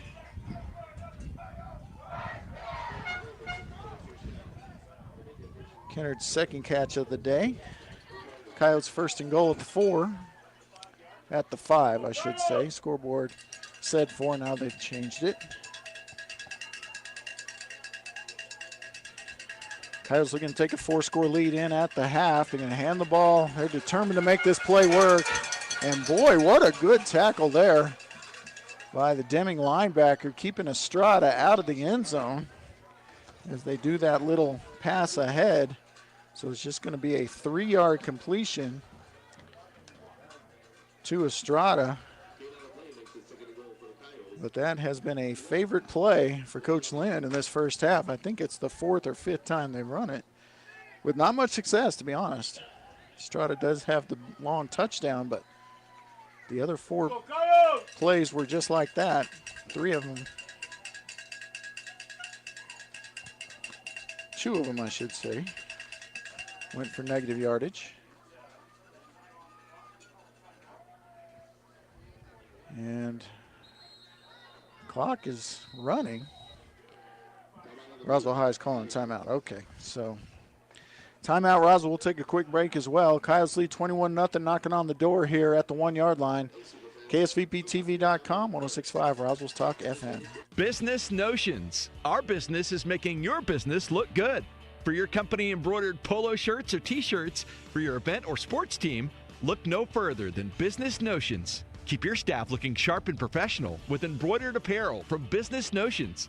Everything from polo shirts and caps to coats, jackets, and hats. Business Notions. Our business is making your business look good. Servicing all of Southeast New Mexico. Call today, 625-2840.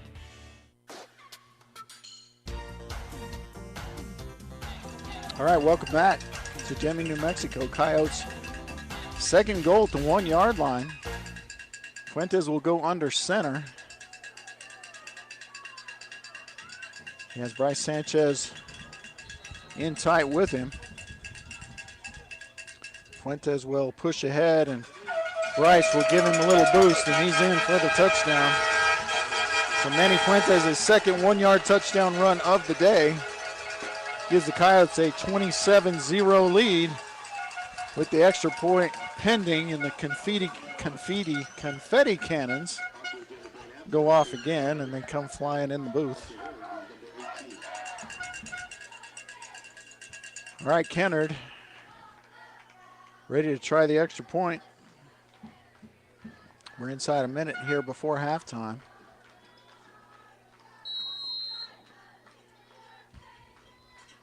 The snap, the hold, the kick. Up and good. So Roswell 28, Deming nothing. And we will stay here. 41 seconds remains here in the first half. And the Roswell Coyotes looking like the #1 team they are and have been for the majority of this season. They did get passed by Cleveland in the overall rankings. I was a little surprised to see that. But Coyotes are now the overall #2 in the state. As Cleveland, who will be playing in the state championship against La Cueva next week. Both those teams winning last night. And the Coyotes looking to punch their ticket to the Bulldog Bowl. And a chance for a state title against district opponents Artesia. Artesia up 15-0. Still 6 minutes left in the second quarter there. So we're running quite a bit ahead. And I will encourage Dylan King not to headbutt when you don't have your helmet on, but hey, to each their own.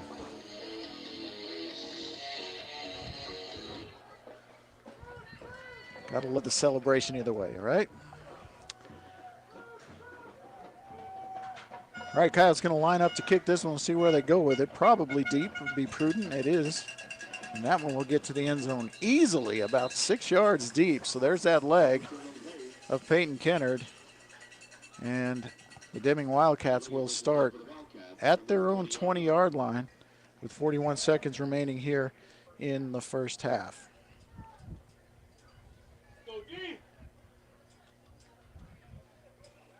And it looks like Artesia threatening again. Their last drive was stopped by an interception in the end zone, but Piedra Vista, oh, they already scored. This is the extra point, 21-0 Artesia. They line up to go for one. And they're gonna run a fake. And they're gonna get it. So they're gonna be up 23-0. Back here in Deming is Pizarro with a 1-yard run up over the 20-yard line, and Greathouse with another tackle, his 4th unofficially. And I don't see Coach Lynn calling timeouts here. I think he's just gonna be content to go into the halftime locker room with a 28-0 lead.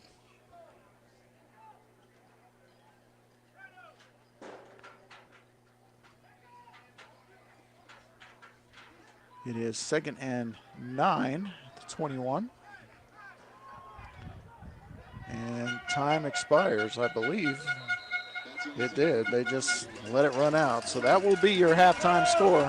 Roswell 28 and Deming 0. All right, we're going to take a break here. When we come back, we'll have stats and analysis from the first half and talk a little bit about the bracket perhaps, maybe get some updates from the volleyball tournament. Lots of good stuff going on this weekend. Thanks for tuning in to Roswell Coyote football on their way to the championship here on KSVPTV.com and 106.5 Roswell's Talk FM.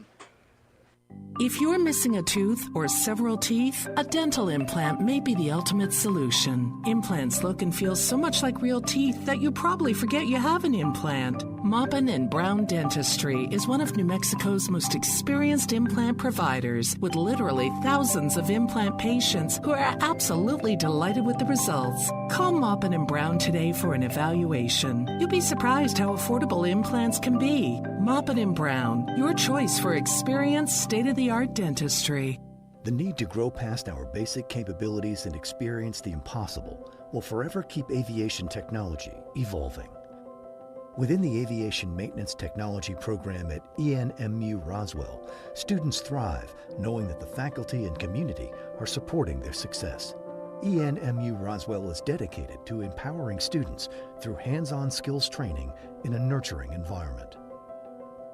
To learn more, contact us today. Check out the Thanksgiving specials you'll find this week at your local Farmers Country Market. Assorted Food Club whipped toppings are 88 cents each, and assorted Kraft mayos are $4.48 each. In produce, fresh green beans are $1.29 a pound, and 3-pound bags of sweet potatoes are just $1. In the meat department, Cook's shank portion bone-in hams are $1.67 a pound, and grade A honeysuckle white turkeys with pop-up timers are 99 cents a pound. Limit 1. These are just some of the Thanksgiving specials you'll find this week at your local Farmers Country Market. Knowledge is the power to see more, do more, and be more. As one of the most affordable universities in the Southwest, Eastern New Mexico University has helped thousands of people like you earn a degree. Spring 2024 at ENMU is the perfect time to get started with affordable tuition, great scholarships, and a wide range of in-person or online classes. Learn your power. Apply today for spring 2024 at enmu.edu. Eastern New Mexico University. Student success. That's what we're about. Every piece of land has a story, written by those who work it. But everyone's story is different. So the question is, how will you tell yours?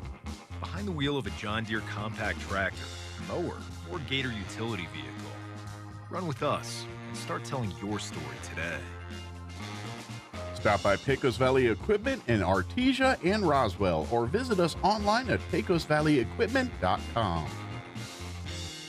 Have you noticed the days are getting shorter? This is Jim Gill from Roswell Seed Company.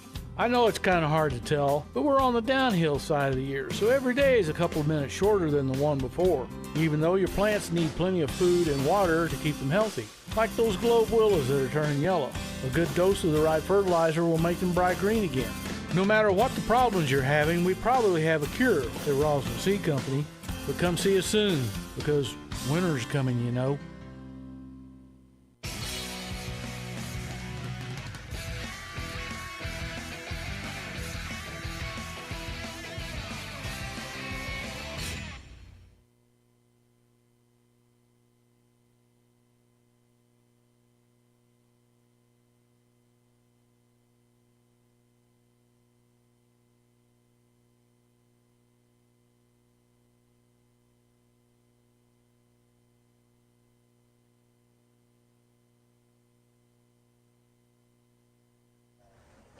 All right, welcome back.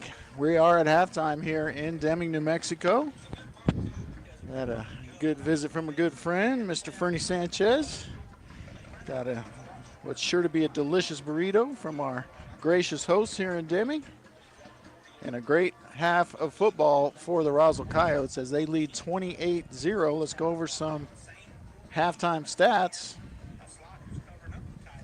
And I better turn down the sound on my Artesia game here. They are up 23-0. They are still in the second quarter, about 4 minutes before halftime in the Bulldog Bowl. Okay, one kickoff return for the Coyotes. Zy Carrasco had a 5-yard return. One punt return, also by Zy Carrasco. Sorry, one punt from Zy Carrasco for just 20 yards. Extra points, Peyton Kennard, a perfect 4 for 4 in the first half. Let's go to the defensive stats. Big first half for Mason Greathouse. I have him credited for 4 tackles, one of those a big sack for an 11-yard loss. Noah Lynn had 3 tackles. 2 of those were for loss. Dom Silva had a tackle. A.B. Toscano with 1 as well. Also chipping in with 1 tackle in the first half, Jacob Cedillo, Wes Gallegos, Vernon Molinar, Eli Lynn, and Aiden Rutley. Eli's was for a loss. Eli also had the forced fumble that was recovered by Jerm Moriel. And Damian Cazada chipped in with 3 tackles as well as a tipped pass that went incomplete. Offensively for the Coyotes, we'll do the running game first. Manny Fuentes, 3 carries for just 4 yards, but 2 of those were for touchdowns. And then Bryce Sanchez, solid first half, 11 carries, 85 yards, just a tick under 8 a carry for the B train. Manny Fuentes was 12 of 15, 209 yards, 2 touchdowns and an interception. Malachi Mitchell, 2 catches for 20 yards. Peyton Kenner, 2 catches for 16. Giovanni Apodaca, 2 catches for 20 yards. Jacob Palomino, 1 catch for 8 yards. And Josh Estrada, 5 catches for 65 yards and a touchdown. And I'm missing the 76-yarder for a touchdown in my stats. And someone will text me, I'm sure, and tell me who had that. Well, it was Estrada. I know it was. Oh, no, I have it there. Okay, well, I am missing the second touchdown. Oh, it was Palomino. Sorry. Palomino with the 76-yard catch for a touchdown. I want to make sure we credit that. It was such a good play by Jacobs. So instead of 8 yards, we're going to give him 84 yards in the first half. All right. So that will do it for stats. Apologize for that. A little hard to do everything at once here. I'm missing my partner. Usually I can just take stats and chime in every once in a while. All right, the Deming Band out there performing, facing the other way on this turtleback field here at Deming, New Mexico. Certainly gracious host here. Everyone's super friendly, super helpful, and we appreciate everybody here at Deming High School and working the game here at Memorial Stadium. All right, final update. Well, won't be a final update by any stretch. I shouldn't say that. But another update, most current update from the Bulldog Bowl. Looks like Piedra Vista has the ball, trying to get on the board before halftime. They're in Artesia territory at the 39 with 2 minutes remaining in the first half. And Artesia leading 23-0. All right, we're going to take another break, and when we come back, we'll talk a little championship bracket, talk about potential matchups for next week, and maybe an update from the volleyball tournament. Thanks for tuning in to Roswell Coyote Football, 106.5 Roswell's Talk FM, KSVPTV.com. Check it out. Introducing the new and improved taste of Pepsi Zero Sugar. Now more delicious. Zero never tasted so good. Try it now. Hey, this is Jennifer from Trustmark Roofing. Every storm chaser's worst nightmare. You know storm chasers, those out-of-town roofers that descend on neighborhoods after big storms. They come in, do a crummy job, then poof, they're gone forever. Well, a few years ago, our area had a hailstorm, and right on cue, storm chasers showed up. I was driving home from work one evening and saw one talking to an elderly lady on her porch. I said, "Not today, buddy." I did a U-turn, pulled in the driveway, and walked right up to them. I warned the woman who they were talking to, and I chased away the storm chaser. The woman's daughter called me later and said a storm chaser ripped them off a few years ago. She thanked me for stopping this one and chose Trustmark for her roof. Trustmark Roofing. Every storm chaser's nightmare. Every homeowner's champion. Call today for your 20% off coupon for our spring and roof gutter maintenance service. 575-755-ROOF. Or visit TrustmarkRoofPros.com. Trustmark Roofing, we put people first. Southwest Printers is the place to go when you need anything printed on anything. Thanks to UV Unlimited, the anything you print is 100% waterproof, dishwasher safe, and virtually impossible to remove. Need your logo on items that are going to be out in the New Mexico sun or on virtually any hard surface? UV Unlimited from Southwest Printers can make sure that logo is bold and beautiful for years to come. Perfect for mugs, tumblers, ice chests, ceramic, tile, even golf balls. If you can think it, they can print it on anything. Southwest Printers, 110 North Penn in Roswell, and online at swprint.net. Every piece of land has a story, written by those who work it. But everyone's story is different. So the question is, how will you tell yours? Behind the wheel of a John Deere compact tractor, mower, or Gator utility vehicle. Run with us and start telling your story today. Stop by Pecos Valley Equipment in Artesia and Roswell, or visit us online at pecosvalleyequipment.com. Have you noticed the days are getting shorter? This is Jim Gill from Roswell Seed Company. I know it's kind of hard to tell, but we're on the downhill side of the year, so every day is a couple of minutes shorter than the one before, even though your plants need plenty of food and water to keep them healthy. Like those globe willows that are turning yellow. A good dose of the right fertilizer will make them bright green again. No matter what the problems you're having, we probably have a cure at Roswell Seed Company. But come see us soon, because winter's coming, you know. Central Valley Electric is continually learning and advancing technology that improves electric service, reliability, and safety, and in turn enhancing the quality of life for members that we serve in our local communities. CVE offers an account management program called Smart Hub that allows members to track their usage, set up convenient pay methods, and the ability to manage their energy use with smart technologies. A secure system such as Smart Hub is an easy tool to use. To sign up, visit cvecoop.org and click Smart Hub to get started. Check it out. Introducing the new and improved taste of Pepsi Zero Sugar. Now more delicious. Zero never tasted so good. Try it now.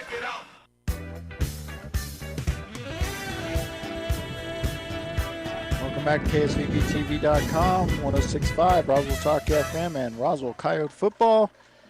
Roswell Coyotes leading in dominant fashion, 28-0 here on the road at Deming for this semifinal matchup against the number 5 ranked Wildcats. And just a little analysis from the first half. Both units, offensive, defensive, actually all 3 units, all phases looking very strong as the offense is moving up and down the field with relative ease, the defense looking strong and disciplined, special teams taking care of business. Each team with just 1 turnover. Eli Lynn forcing a fumble that was recovered by the Coyotes, and then Manny Fuentes throwing an interception that essentially was as good as a punt in the situation in which it was thrown. But in every other way, it's been all Coyotes here this afternoon on a breezy, beautiful, perfect day for football here in Deming. Update from Rio Rancho Events Center. Both Artesia and Goddard losing in the third round up there, but they both worked their way back up the losers bracket there, so they are both in the Final Four. Artesia will face St. Pius, who defeated Goddard earlier in the tournament, and Goddard will play Albuquerque Academy, who defeated Artesia earlier in the tournament. So the top 4 teams all advancing there in 4A volleyball. So here's hoping for an Artesia-Goddard matchup in that one. Both those matches will be at 2 o'clock. I believe you can hear both those matches. You can hear Joby with the Artesia match, and you can hear Coach Deck with Chris Deck with the Goddard broadcast, hopefully. Of course, there'll be sound only, as video not allowed for those matches. If you want to watch video just like this game, you have to pay for the NFHS service for that. Of course, you can always turn down the sound and listen to me, which I would hope you would do if you're doing that. Don't want to hear those guys that don't know anything about either team. All right. So with just seconds remaining in the second quarter, Piedra Vista threatening, trying to get on the board, trying to make it a game there in the Bulldog Bowl.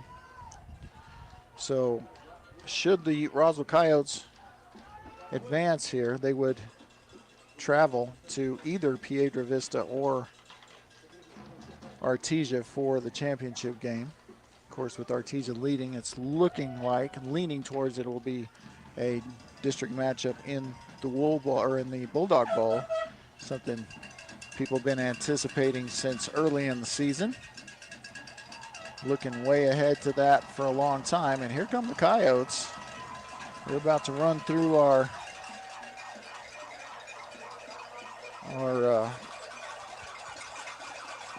spirit squads here. Cheerleaders and the dance team have both made the trip. Got the OG making his way down the sideline, and the other coaches following behind. Coach Lynn maybe speaking to the officials as they come out, but he's coming out late. But here comes the team, and Coyote Nation loves that as they come out ready to start the second half. And I believe we are 3 minutes and 23 seconds away from that happening. They're going to do the extra 3 minutes for the stretch. So let's go over this bracket in a little more detail. First round, you had 4 teams with the bye, where number 1 Roswell, number 2 Artesia, number 3 Piedra Vista, number 4 Goddard. Everyone else had to play in that first round. And it was Mayfield over Gadsden 13-12. It was Deming over Berlin 40-3. Valley over Monzano 50-0. And Los Alamos over Highland 49-13. That set up the quarterfinal matchups, in which Artesia defeated Los Alamos 57-14. Piedra Vista defeated Valley 30-6. Deming defeated Goddard 33-0 on the road, and Roswell defeated Mayfield in a district rematch 50-0. And that gets us to where we are today at halftime, nearly at halftime of both games, with Roswell leading Deming 28-0 as we prepare to start the second half. We're about 2 minutes away. We may start that a little quicker. They may take that time off since both teams are on the field and ready. And then number 3 PV playing in the Bulldog Bowl right now, down 23-0, but trying to score here, and I lost my feed. So that may have happened already. I may be giving you late updates there, but try to get it going for you. All right, clock still says 1:42, but I think we're going to go ahead and go. Let's see how the officials handle it. And now they have reset the clock, so I think we're ready. So we will begin the second half and not take the whole 3 extra minutes for warm-up. Both teams content to just get ready to rumble once again. It will be Roswell kicking off to Deming, as Deming won the toss and deferred. So Deming with a chance to get on the scoreboard first. But offensively, they have struggled, as most teams have this year against this Roswell defense. I'm going to reset my Artesia game if I can. I'm going to get you up to the second updates as best we can if possible. So let's do that.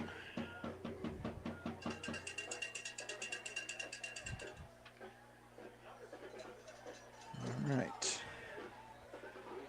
Let that load. And the kick is going to be out of bounds, I believe.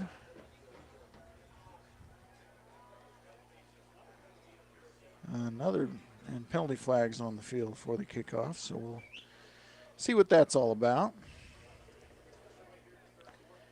And I'm unable to get the video at the moment from the Bulldog Bowl, but we'll keep trying.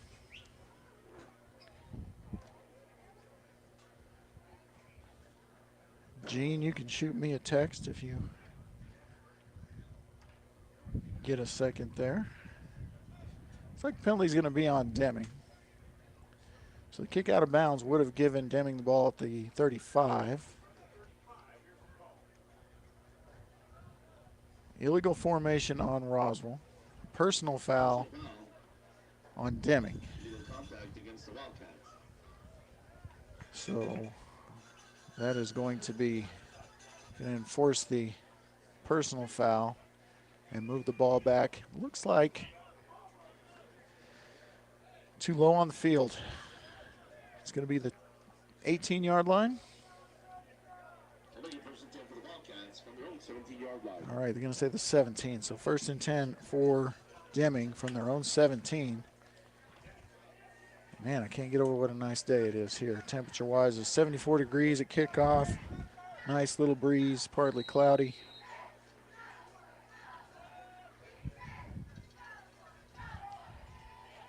All right, here's Alfaro. He's going to throw and narrowly intercepted. That was a dangerous pass as he threw it very close to Damian Quezada, but into the dirt for the incompletion.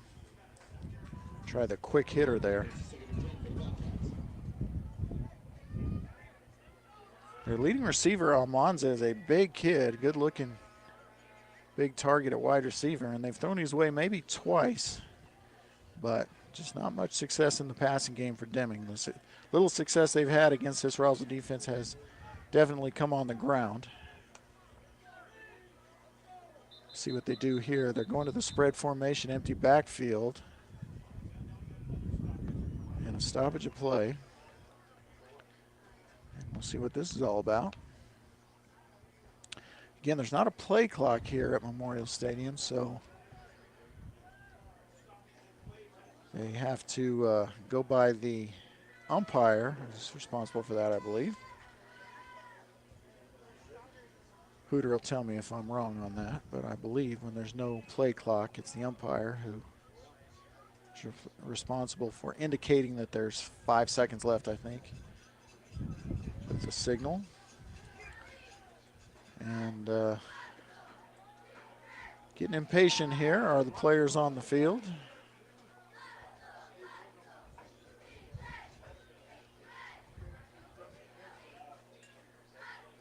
And after all that, we're going to have nothing. So just a little chat. And we are finally going to have 2nd and 10. Empty backfield, 3 receivers right, 3 receivers left. And looks like Coyotes will just rush 3, and they're going to run, but Noah Lynn. No, it's not Noah Lynn, sorry. It's Eli Lynn. This second tackle. And that was for a loss of 2. So Eli Lynn, I have him down for just 2 tackles, but both of them have been for a loss. He also has the forced fumble. So now it's 3rd and about 12. You would think an obvious passing situation, but you never know with the run-first team. I'm going to go with that same formation. 3 receivers to each side. One of them's in kind of tight. And here's a pass across the middle, and it's intercepted by Zy Carrasco. Oh, and they're saying he didn't get it. Oh, boy. Boy, it really looked like he did. I can't believe it. He takes the ball back to the official. Good sport that he is. Got his hands on his helmet right now. But boy, I'm not sure what he saw there, but that certainly appeared to be a clean interception. All right, in any case, it's going to be a punt situation for Deming inside their own 20. And it's a high, short, end-over-end punt. It will not be returnable. Big Deming bounce. And Castillo runs with it, not sure why. You need to stay away from those, and it will wind up being a pretty decent punt on the net for Deming. But the Coyotes will have good field position. Looks like they're going to have the ball at about their own 42 on the right hash. So this offense will get on the field for the first time here in the second half.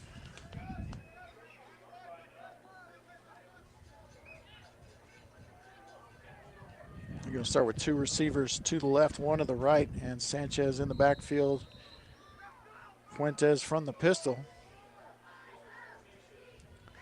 And it's going to be the speed option. Sanchez with a lot of room, and he's going to get near a first down. There's a flag on the play, probably going to be on Roswell. So now the penalty's starting to pile up a little bit for the Coyotes, and that's never want to see that, but they are going back in the direction of a Roswell penalty. So here's the indication from the white hat. Holding on Roswell, so it will be second down, and depending on where, it's from the spot of the infraction, so this could be, let's say it was right at the line of scrimmage, so it's going to be 1st and 20 from the 32. So now this Roswell offense with their work cut out for them. Wind is picking up here. Close my window, but I don't want to do that. All right, 2nd 20. They're going to run it with Bryce up the middle. He's got a seam and he's got space, and just tripped up after a gain of 19 is Bryce Sanchez. Great job by that offensive line as they open up a big hole for Bryce, and he takes advantage and just ankle tackled. Otherwise, that could have gone for 25, 30 or more. The Coyotes get across midfield, 2nd and 1 after the 1st and 20. Give it to Bryce again, and not much sledding here, but he's going to be close to first down yardage. It'll depend on the spot. Let's see. They never want to measure. They're going to give it to him. So Bryce, 13 carries, 105 yards on the day. Kind of a ho-hum day for him.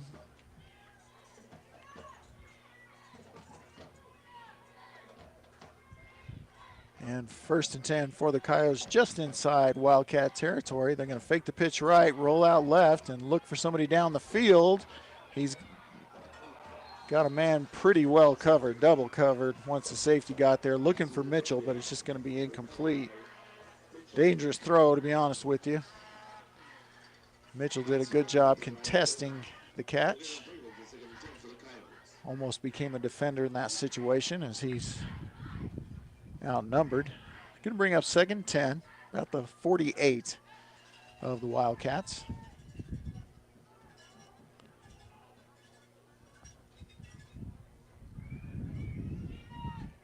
right. They're going to send L.J. Macias out wide to the left and run the ball with Sanchez up the middle. He's going to break one tackle, dive forward for about 5, maybe 4. I think we'll give him 5, about 4.5. So it's going to be 3rd and long 4, short 5. Definitely 4-down territory for Roswell.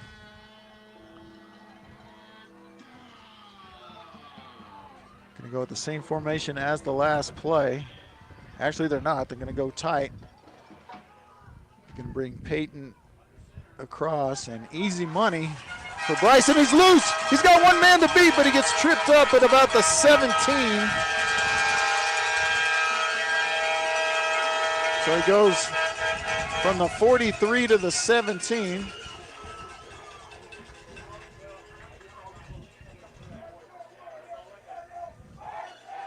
It's 26 yards. Another great run from Sanchez. And now Fuentes is going to roll out and look for the screen. He's got Kennard. Kennard dives across. Will they give it to him? I think they do. The crowd says yes. I haven't seen an official say anything. They're going to say yes. It will be a touchdown, Coyotes. So Kennard wheeling his way across the goal line from 17 yards out. 3rd touchdown of the day for Manny Fuentes. Extra point is up. Extra point is good. The Coyotes lead 35-0. We've got 8:31 left here in the 3rd quarter. Thanks for tuning in to Roswell Coyote football semifinals on the way to the championship.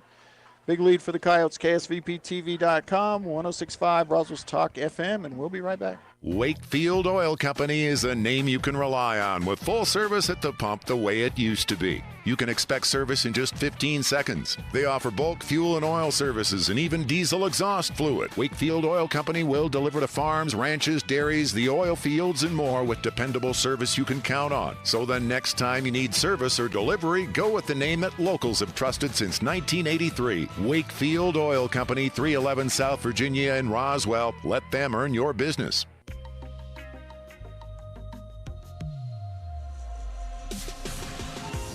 Roswell Coyotes lead the Deming Wildcats 35-0 here in the early going of the 3rd quarter in the 5A State Football Championships semifinal matchup.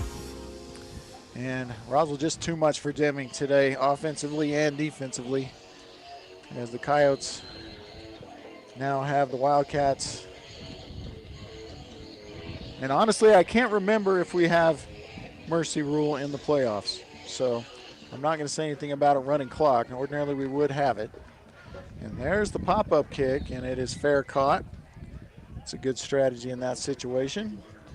And it'll give the Wildcats good starting field position at their own 35 as the Coyote defense trots back on the field. So the Coyotes taking care of business here in Deming as number 1 Coyotes all over the number 5 Deming Wildcats, 35-0. And the Coyotes, who have been suiting up nearly 90 for these playoff games, did not bring that many people as they spent the night in Cruces last night.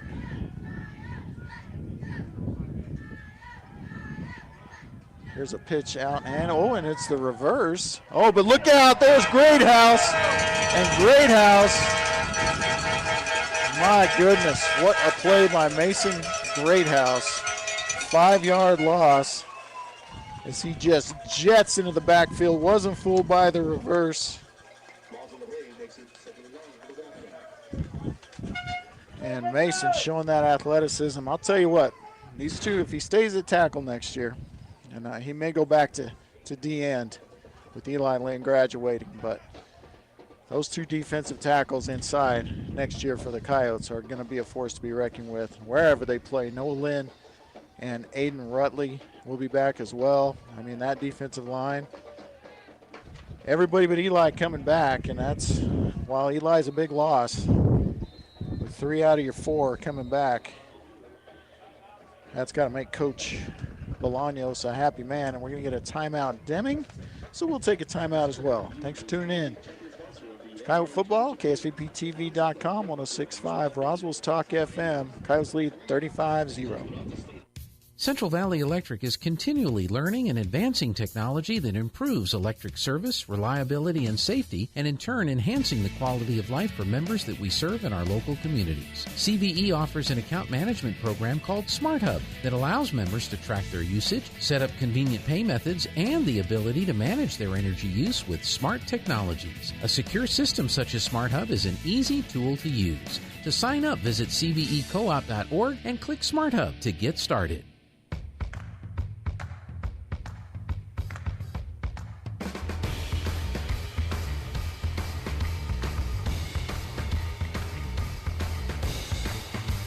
All right, sorry I'm getting back a little late there, but you love that ramp music, right? That's good stuff. All right, Coyotes lead 35-0, 6:52 remains here in the third quarter. Deming with the football, second and about 16 after the tackle for loss from Greathouse, and he fumbled the snap, and it's going to be picked. Somehow not picked. That was going to be a pick 6 for Nate Quintero. Threw it right to him like he was aiming for him. And Quintero unable to catch the ball. He could have moonwalked into the end zone from there, but could not make the catch. So it's going to bring up 3rd and 16. And Quintero will be sick about that, but that's all right. Better now than when you're down 4 late in the championship game, I guess. 3rd and 16, Alfaro will take the shotgun snap. They're just going to run it. They're just setting up the punt. And hit hard by Keegan Nichols, who, again, has been quiet. Keegan has been the defensive leader of that defense all season long. Has been a disruptive force and easily one of the best linebackers in the state. And he's coming back next year, too. So Castillo still looking for a chance to return a punt. And Coach Lynn has been adjusting Castillo, trying to get him moved into the right position to catch one. Again, a pretty steady breeze going right to left for the punter now. Left to right for the punt returner, and a high snap and a very low punt. It's going to get a good roll, and Castillo once again still rolling. And with the glare of the sun and the natural field here, can't really see where they're going to spot that, so I'll get that for you in a minute. It's going to be near the 30. And the Coyote offense will take the field. And it will still be Manny Fuentes. And essentially, most of the starters, although we have Godoy in the game, backup running back. So Bryce Sanchez could be done for the day. We'll see.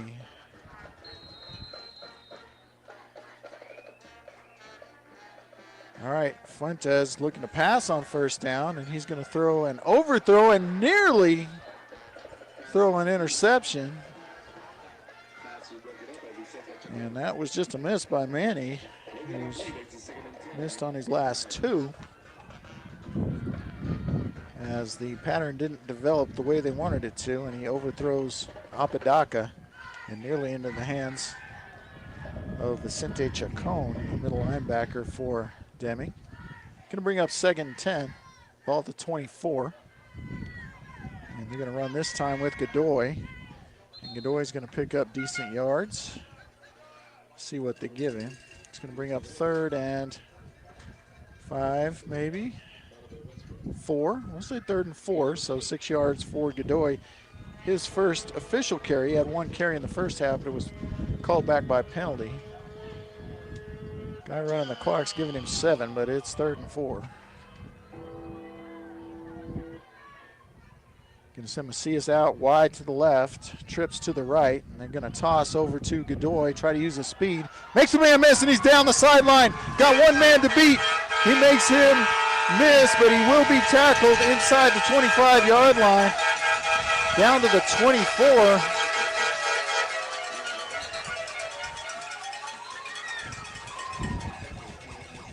So that is going to be a 43-yard carry if it stands. I don't see a flag. Oh, injured player. So it's not an. Well, now the Coyotes are coming back. So let's see. And now Fuentes is telling them to come back. So that play may not have happened, and that'll be a shame if that's the case, because Godoy with a huge run there. Fuentes getting the troops fired up. And there is an injured Deming Wildcat on the field. They're tending to him. I still have not seen a call, as the white hat is with the injured player and not addressing the penalty. Officials telling the Coyote bench to back up, as they have to 2 or 3 times a game. But it looks like it's going to be a hold on Roswell. It's going to be a hold way down the field, though. So this is going to. Looks like it's a hold about 10 yards down the field. So it's basically going to be a do-over.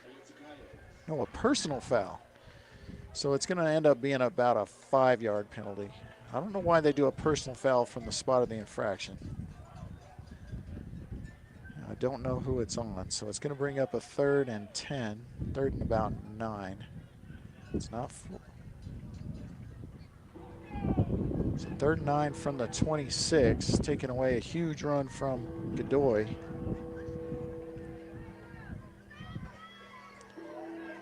And you'll get a chance to see that speed next year for sure. Luis Godoy, just a junior. They fake the same play, and Manny's going to roll out and have the ball bounce hard. Well, first it was nearly intercepted, and then it got to Giovanni Apodakin and bounced off his pads right in the chest. Bounced about 5 yards and then was nearly intercepted again. So kind of a weird play there. But it's going to bring up a punting situation, 4th and 10 for the Coyotes.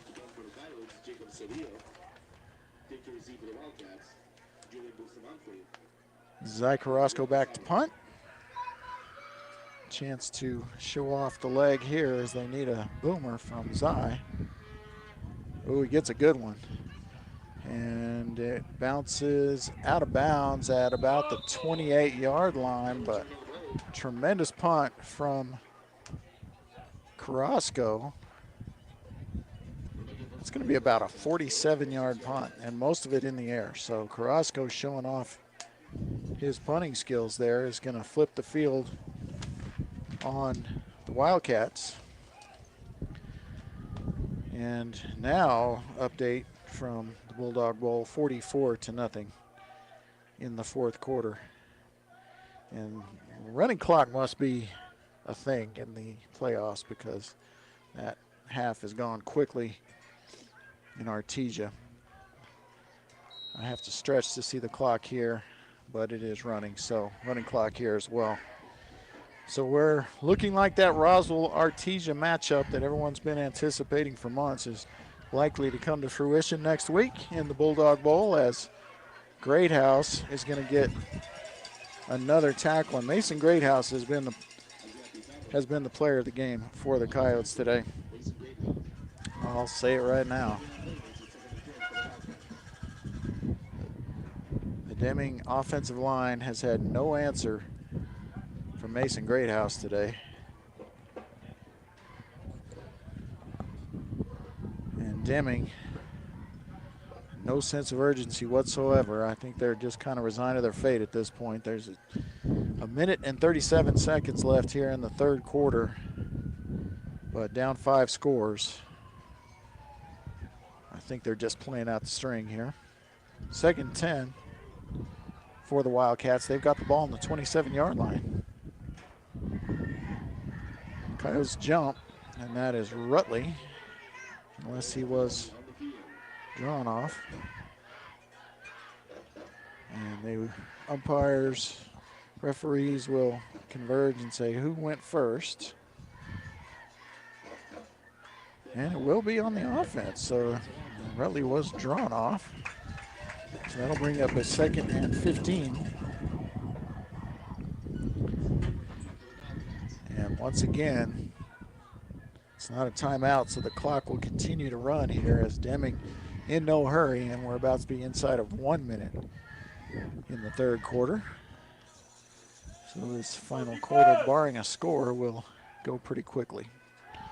There's the fake handoff and the slant that will be completed, but short of first down yardage. Tackle made by Jeremiah Moriel, who has the fumble recovery earlier, but that's his first tackle that I have him credited with. Bring up 3rd and going to call it 6.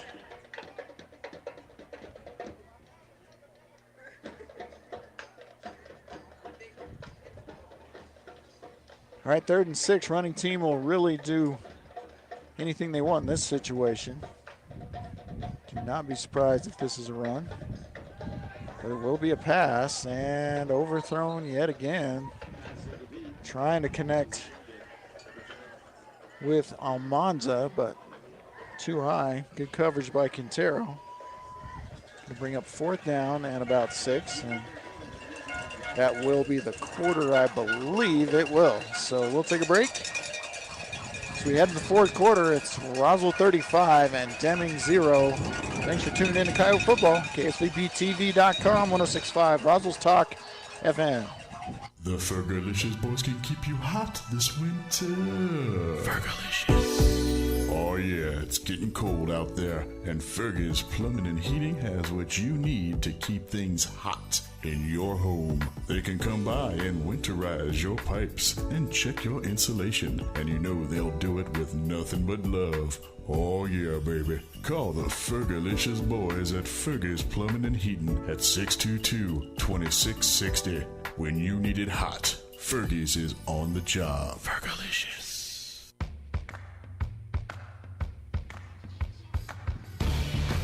All right, some good music to bring you back. The Coyotes have definitely let slip the Dogs of War here as they lead 35-0 against the Deming Wildcats. Looking like the Coyotes are going to face off against their district rivals.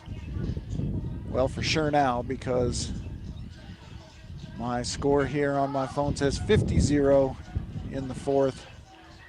So that will be the ball game via the mercy rule. So Artesia advances to the state championship game. That will be next weekend. Don't know if it will be Friday night or Saturday afternoon. Actually, we do know it will be Saturday afternoon. So here's the punt by Alfaro. Isaac Loya wanted to return, but it goes out of bounds about the 43. And that is where the Coyotes will take over. And I'm thinking this is going to be Andrew Padilla out there with the offense, but I'm not sure. No reason to get Manny hurt at this point. But we'll see if he goes to the bench. Get some reps for his junior backup quarterback. And let's see. It will be Padilla. Castillo will be out there, as will Godoy. A.B. Toscano in as a slot receiver. Sure there's backups on the line as well. They're going to run with Godoy, and Godoy gets absolutely upended. And maybe a loss. Looks like they're going to give him the line of scrimmage. Godoy had the huge run on the last possession, but is called back by a penalty. And somebody call a timeout here. I think Coach Lynn called a timeout. So a rare stoppage of the clock here as Coach Lynn calls timeout. We'll take a quick break too. Thanks for tuning in to Coyote Football, 106.5 Roswell's Talk FM, KSVPTV.com. Dion's is proud to be a part of the Roswell community and is the perfect place for team dinners, family gatherings, and all your catering needs. Stop by Dion's in their beautiful restaurant at 1350 South Main Street in Roswell for the best pizza, salads, and subs in town. Or visit Dion's.com to order ahead for dine-in or for a super fast pickup. That's Dion's.com to see the full menu and order ahead. Thanks, Roswell, for letting Dion's celebrate the community they love. Dion's, where great food and good people meet.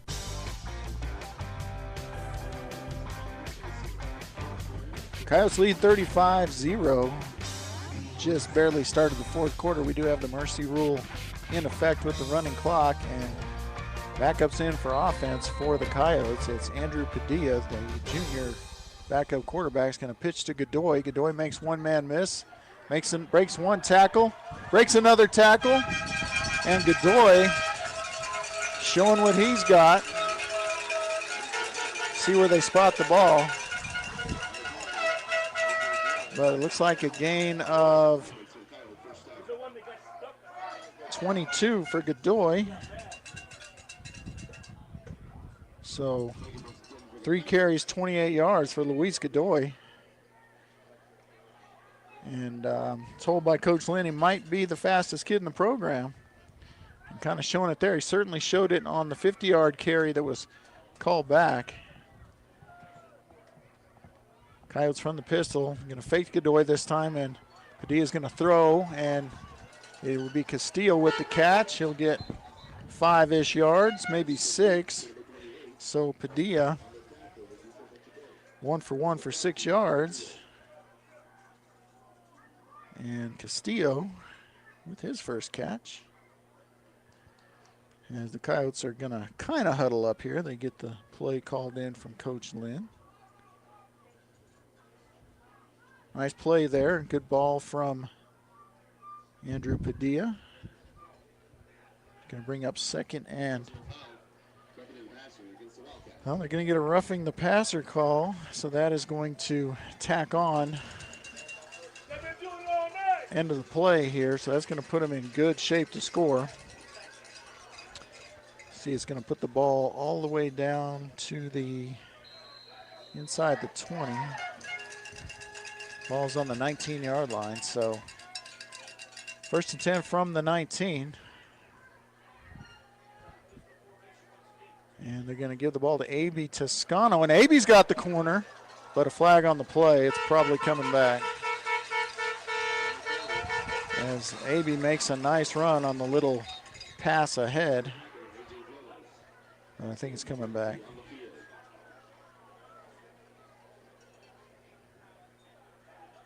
And the clock will continue to run here with the penalty. It's not a timeout. So this is the way you get the quarter over with quickly. You have these penalties. Chop block against the Coyotes. That is a personal foul. So it'll be the 15-yard variety. The run won't count. Nice play by Toscano, showing the speed. Good blocking, but at least one of the blocks was illegal, apparently. And it's going to push the Coyotes all the way back out to the 33-yard line, nearly the 34. And that's going to be first and 25 from that point. See if they let Padilla air it out here. They're going to, I think they were going to run the same play. Bad snap. Oh, and look at this. Godoy breaks a tackle. Oh, and then he gets tackled. He was going to get tackled for a loss, a big loss, but Godoy made something out of that. I think it's still going to be a loss on the play. But it was going to be a huge loss. And boy, Godoy just shows you what he's capable of and giving us a little preview for next year. So second and a quarter of the field. Nearly a third of the field. They're going to say second and 29. And here's the spread, so they're going to let Andrew air one out here to somebody if they get the protection. Better snap this time. Andrew in trouble. He's going to roll out. Now he's going to take off. He's got a few blockers ahead of him. He's going to pick up some yardage, but we may have another illegal block by Roswell. And we'll see.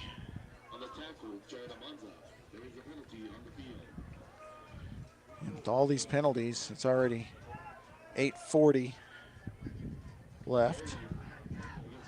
So it's just your garden variety hold. It is down the field, so it will net nothing. Maybe a little bit of a gain. No, it's a 1 yard penalty and replay the down. So that could almost be a blessing in disguise. It was going to be a 10-yard game, but then it would have been 3rd and about 15. So you're hoping for more than 10 on 2nd and 30. So that holding penalty may not have been such a bad thing for Roswell. We'll see how it turns out. Here's the spread. Padilla is going to throw deep down the middle, has a man, but overthrows Castillo, and Castillo is fast.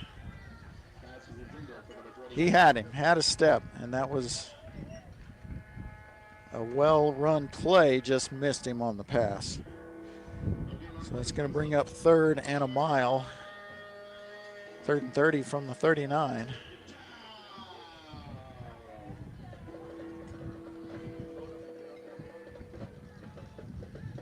Thinking it will be a punt, barring a 20-plus yard gain, in which it might be a field goal attempt. Wouldn't try a field goal from here. It'd be about a 56-yarder. And Peyton's got a leg. I'm not sure he's got that kind of leg. Here's the screen, and it's going to be L.J. Macias looking for blockers. Makes one man miss, makes another miss, and they get a big chunk of it. It's going to be a gain of about 25 for L.J. Macias, who is slow to get up. Going to give him 25 on that one on the screen. Do we have a penalty or no? So they're going to let Kennard try a field goal here. It's going to be 4th down and about 7 from the 16-yard line.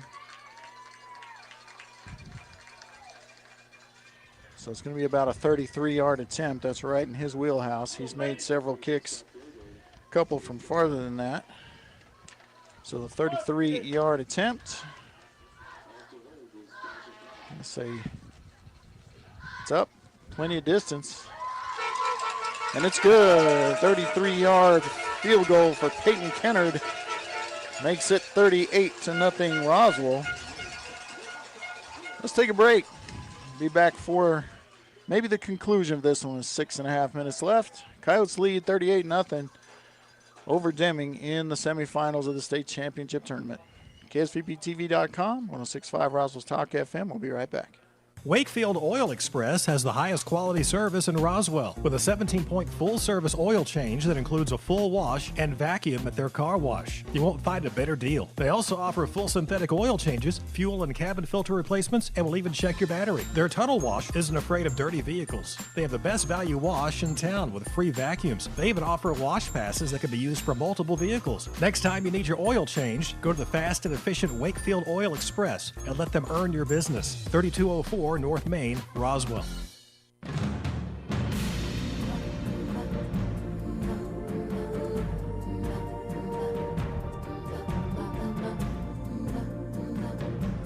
All right, welcome back.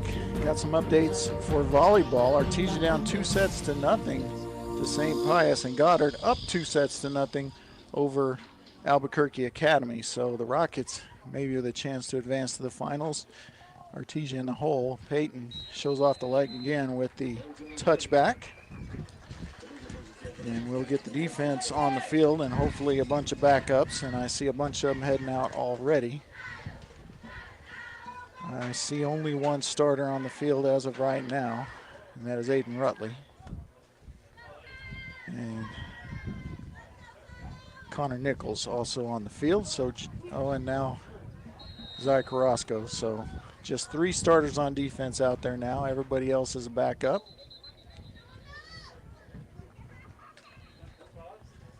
as it should be at this stage of the game.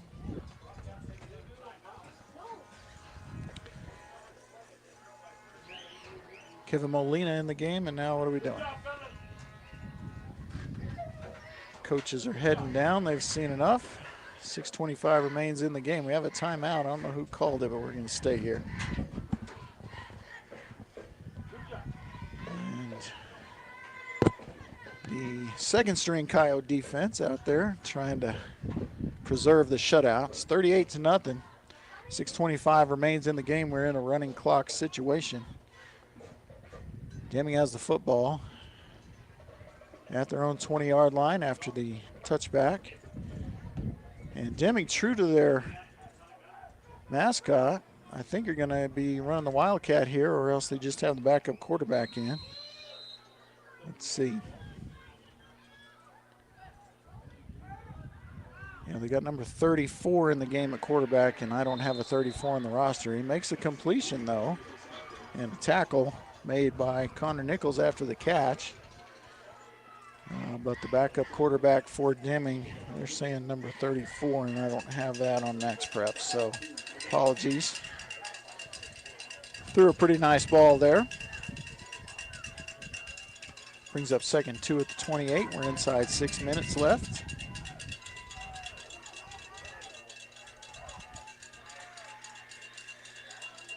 And they'll go to the air again. And receiver wasn't looking that time. That'll go incomplete. 5.5 minutes remaining. So that matchup that everyone's been talking about for months now between the Artesia Bulldogs, been number 2 in 5A and 2 in the state for most of the last couple months, and the your Roswell Coyotes, as Luke Lynn warms up with a few throws. See if he gets in on offense if time permits. Here's the throw, and nearly intercepted. Good defense by the Coyotes there. Quintero, another decent chance at a pick. He's still thinking about that pick 6 he missed out on earlier. And that will bring up 4th down and 2 for Deming. And we'll see if they just go for it here, or if, I mean, this is tough. You don't want to get scored on again, but I'm not sure punting is the thing to do either. Looks like they'll go. It's just 4th and 2. 4th and 2 at the 28. I'm actually anticipating a quarterback keeper. Let's see if this backup quarterback can get it himself. He's going to throw. Oh, and Zai Carrasco gives up a chance to score, as he had an easy pick 6 right there, and Pilar Carrasco with his hands on his head in the stands saying, son, not that it matters much, but boy, you hate to see that. Zai shaking his head as he comes off the field, but it will be Roswell Coyote football, and Luke Lynn will be the 3rd Coyote quarterback. He's wearing number 36 today. Chance to be the quarterback next year, we'll have to see. And we'll see. Looks like Godoy in the backfield with him, but number 38, Luke Lynn, will be the quarterback. Might be number 36, I'm not sure. I'm sure it's Luke, though. He's going to hand the ball to Godoy. Godoy makes a couple people miss and picks up positive yardage. It's 36 that Luke is wearing this game. I think it's the 3rd number. I think he just wears that number 4, the red uniforms. Not sure what he wore with the black uniforms. 3 minutes and 9 seconds left here. 2nd and, call it 5, after Godoy picked up 5 on the ground. See if Luke gets a chance to score his first varsity points. Godoy drops the ball, and Luke Lynn has to recover a fumble, so good job by the big sophomore there, helping himself out. It's going to bring up 3rd and long, as Godoy will lose 4 yards on that carry and the fumble. Good recovery again for Luke. Let's see if his old man lets him put the ball in the air here. Got Jacob Palomino out to the right. He's got A.B. Toscano to the left. And now timeout. Coach Lynn wants to give Luke every opportunity to be successful here. 2 minutes and 15 seconds remain. It's 3rd and 8. And Coach Lynn letting these backups have it, saying you got to be ready to go when you get out there. You never know when you're going to be put in the game and be counted on. So, last minute instructions before this 3rd and 8. And be sure and check social media, whatever your preferred form of social media is, on information on buying tickets to the championship game next week. It will be Saturday afternoon. It will be in the Bulldog Bowl. Tickets will have to be bought online, I suspect. But you're going to want to buy them early anyway. If you remember the crowd for the earlier Roswell Artesia game in the Wool Bowl, and I think the Wool Bowl's seating capacity is higher than the Bulldog Bowl, so you want to get those tickets early and make the trip down 285 to support the Coyotes in the state championship game next weekend, a week from today.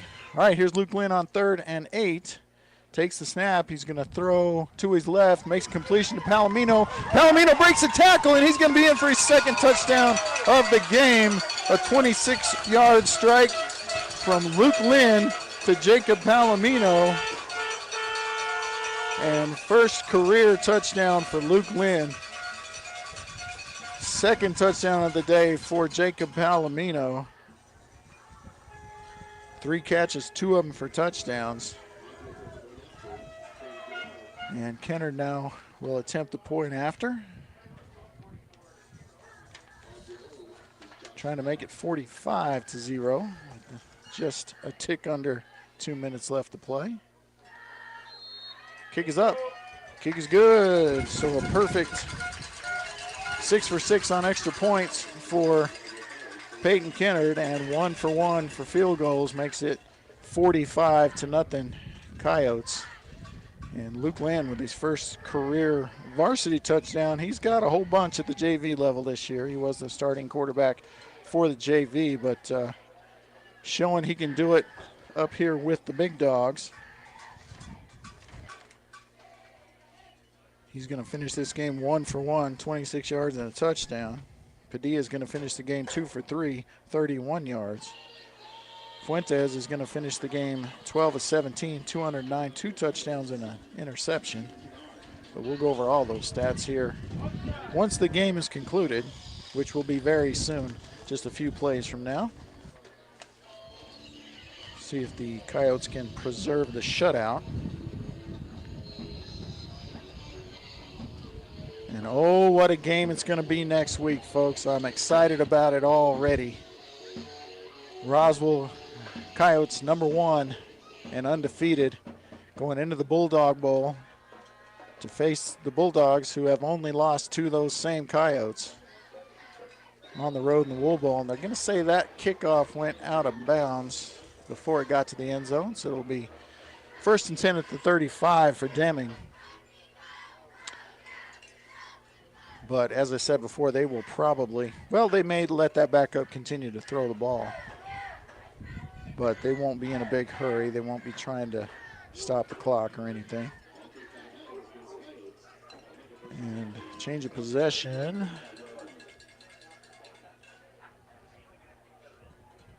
Looks like they're going to roll the clock on now, not on the snap. So clock starts right now. Deming trots up to the line. Roswell 2nd stringers, even some 3rd stringers out there, to be honest. And Deming just going to run. And tackle made by number 60, Joaquin Bolaños. So Bolaños, I believe that's his first varsity tackle. So getting on the stat sheet is Joaquin Bolaños.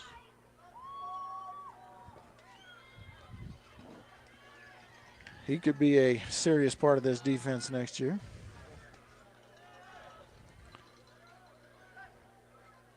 And it'll be another run. And just trying to get this one over with. Going to give Aiden Rutley credit on that one. Rutley just about, no, there's still two starters in the game. And again, the whole bench isn't here on the long road trip and the overnight. So maybe Coach Bolaños has to play a couple of starters here. But nice to see his nephew Joaquin get in there and get on the stat sheet. He's a really good athlete, good kid.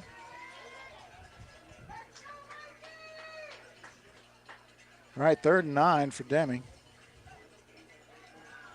Going to go to the air, and that's going to have a chance to be intercepted, and nearly is by Isaac Loya, and that will do it. 5-4, 3-2-1. The Roswell Coyotes defeat the Deming Wildcats 45-0 on the road in the semifinal matchup.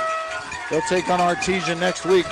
We're going to take a break and come back with stats and then close this one out. Thanks for tuning in to Roswell Coyote Football. KSBPTV.com, 106.5, Roswell's Talk FM. Oasis Computers has been Roswell's trusted source for home and small business computers for over 30 years. And they continue to be your best resource for computer repairs, operating system upgrades, web root managed, antivirus, special orders, and more. Oasis Computers is now open from 8 to 1, Monday through Friday to better serve you. Service calls by appointments and after-hour appointments are available too. Stop by Oasis Computers at 1703 North Garden or call or text 575-625-9141 for even faster service. From morning runs to playing with grandkids, taking part in activities brings great joy to our lives, but it can also come with injuries. And for those in physically demanding jobs, the daily grind can wear on muscles, bones, and joints and lead to acute and long-term disorders. If you're suffering from an orthopedic injury, let our Artesia General Hospital specialists help. The sooner you address the root cause, the sooner you'll be back to living life in motion. Learn more at artesiageneral.com/orthopedics. The need to grow past our basic capabilities and experience the impossible will forever keep aviation technology evolving. Within the Aviation Maintenance Technology program at ENMU Roswell, students thrive knowing that the faculty and community are supporting their success. ENMU Roswell is dedicated to empowering students through hands-on skills training in a nurturing environment. To learn more, contact us today. Hey neighbors, there's a new source for all your appliance needs in the area. We're Roswell Appliance Outlet. We sell new minor scratch and dent appliances and we'll help you save 40 to 60% off of MSRP. All come with warranty and personalized service. We also offer parts and service for your existing household appliances. We offer financing and delivery options as well. Don't make that big box store mistake. Come see us at Roswell Appliance Outlet today at 600 South Main in Roswell or call 575-363-9236. Roswell Appliance Outlet, a proud supporter of Roswell Sports. Bob Reed Pest Control protects you and your home by controlling pests that invade. Bob Reed Pest Control understands the importance of safety in and around your home from unwanted pests. Protect your family's most important investment, your home, and protect your children and pets from the dangers of poisonous bugs and insects. Call Bob Reed Pest Control today and let our fully licensed pest control professionals start working for you and your family. Find us fast in names and numbers. Call 623-5344, serving all of Southeast New Mexico. At Richland Motors, it's never been easier to sell or trade your current car, truck, or SUV for a newer model to hit the road in. Even if you don't purchase from Richland, they want to buy your vehicle for top dollar. But if you do buy from Richland, don't forget, they're the home of the powertrain warranty for life. That's a whole lot of confidence for you. See Richland for details. 2nd and Sycamore and 1309 Southeast Main.